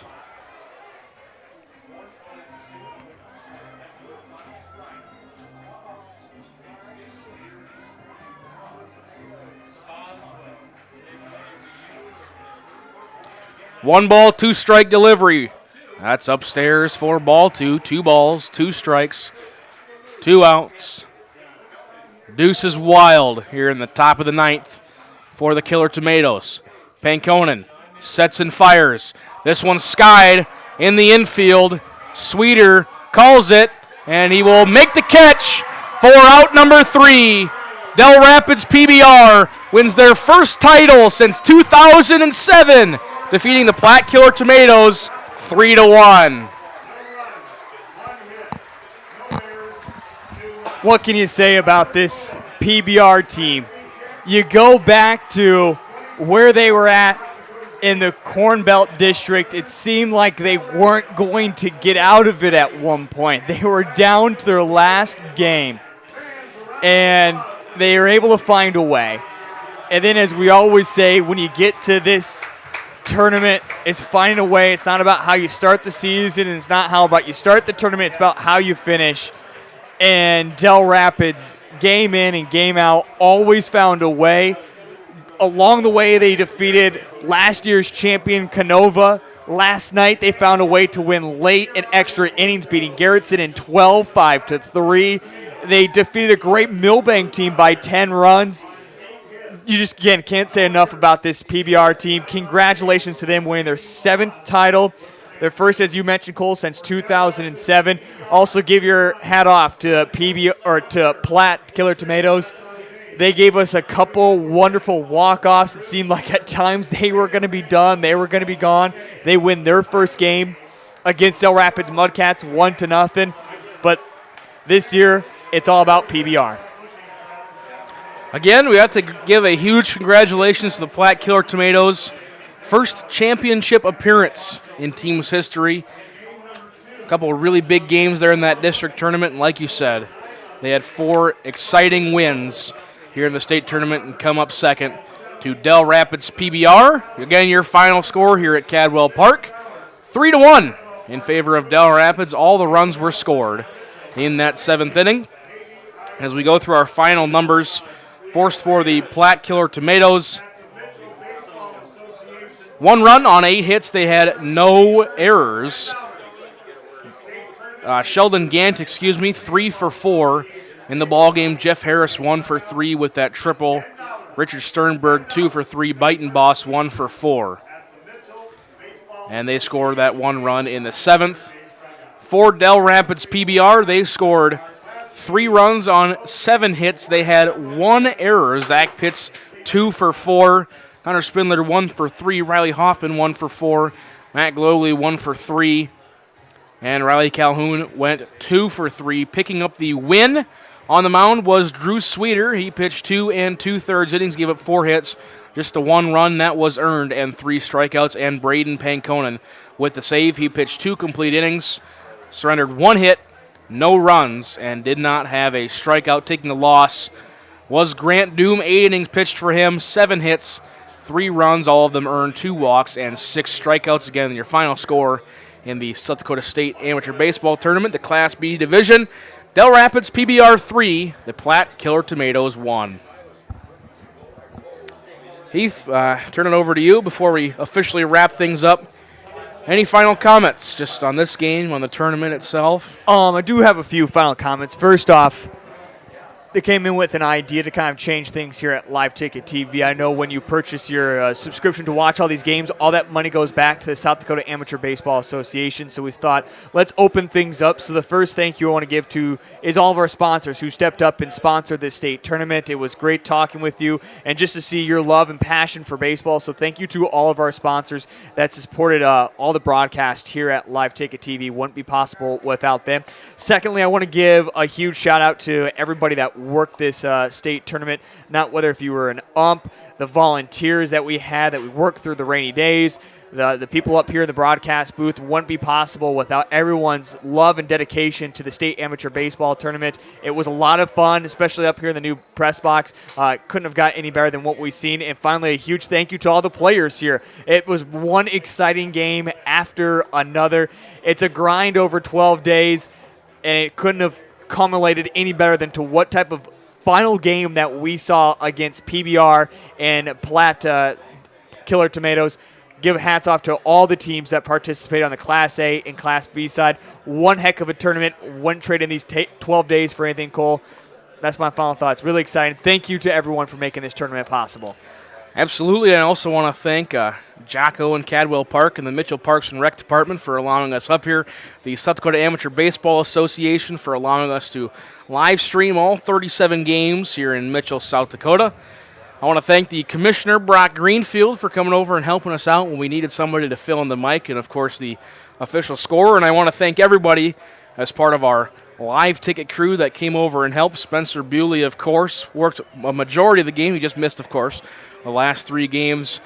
Charlie, Caleb, Morgan, Reagan, Justin, Tyler, Hannah, Haley, and John Acree, and, of course, Heath Nimke and the boss man himself, Jody Brozick. On behalf of everybody here at Live Ticket TV, we thank you for watching. I'm Cole Larsh signing off for now. We hope to see you at the 2025 South Dakota State Amateur Baseball Tournament.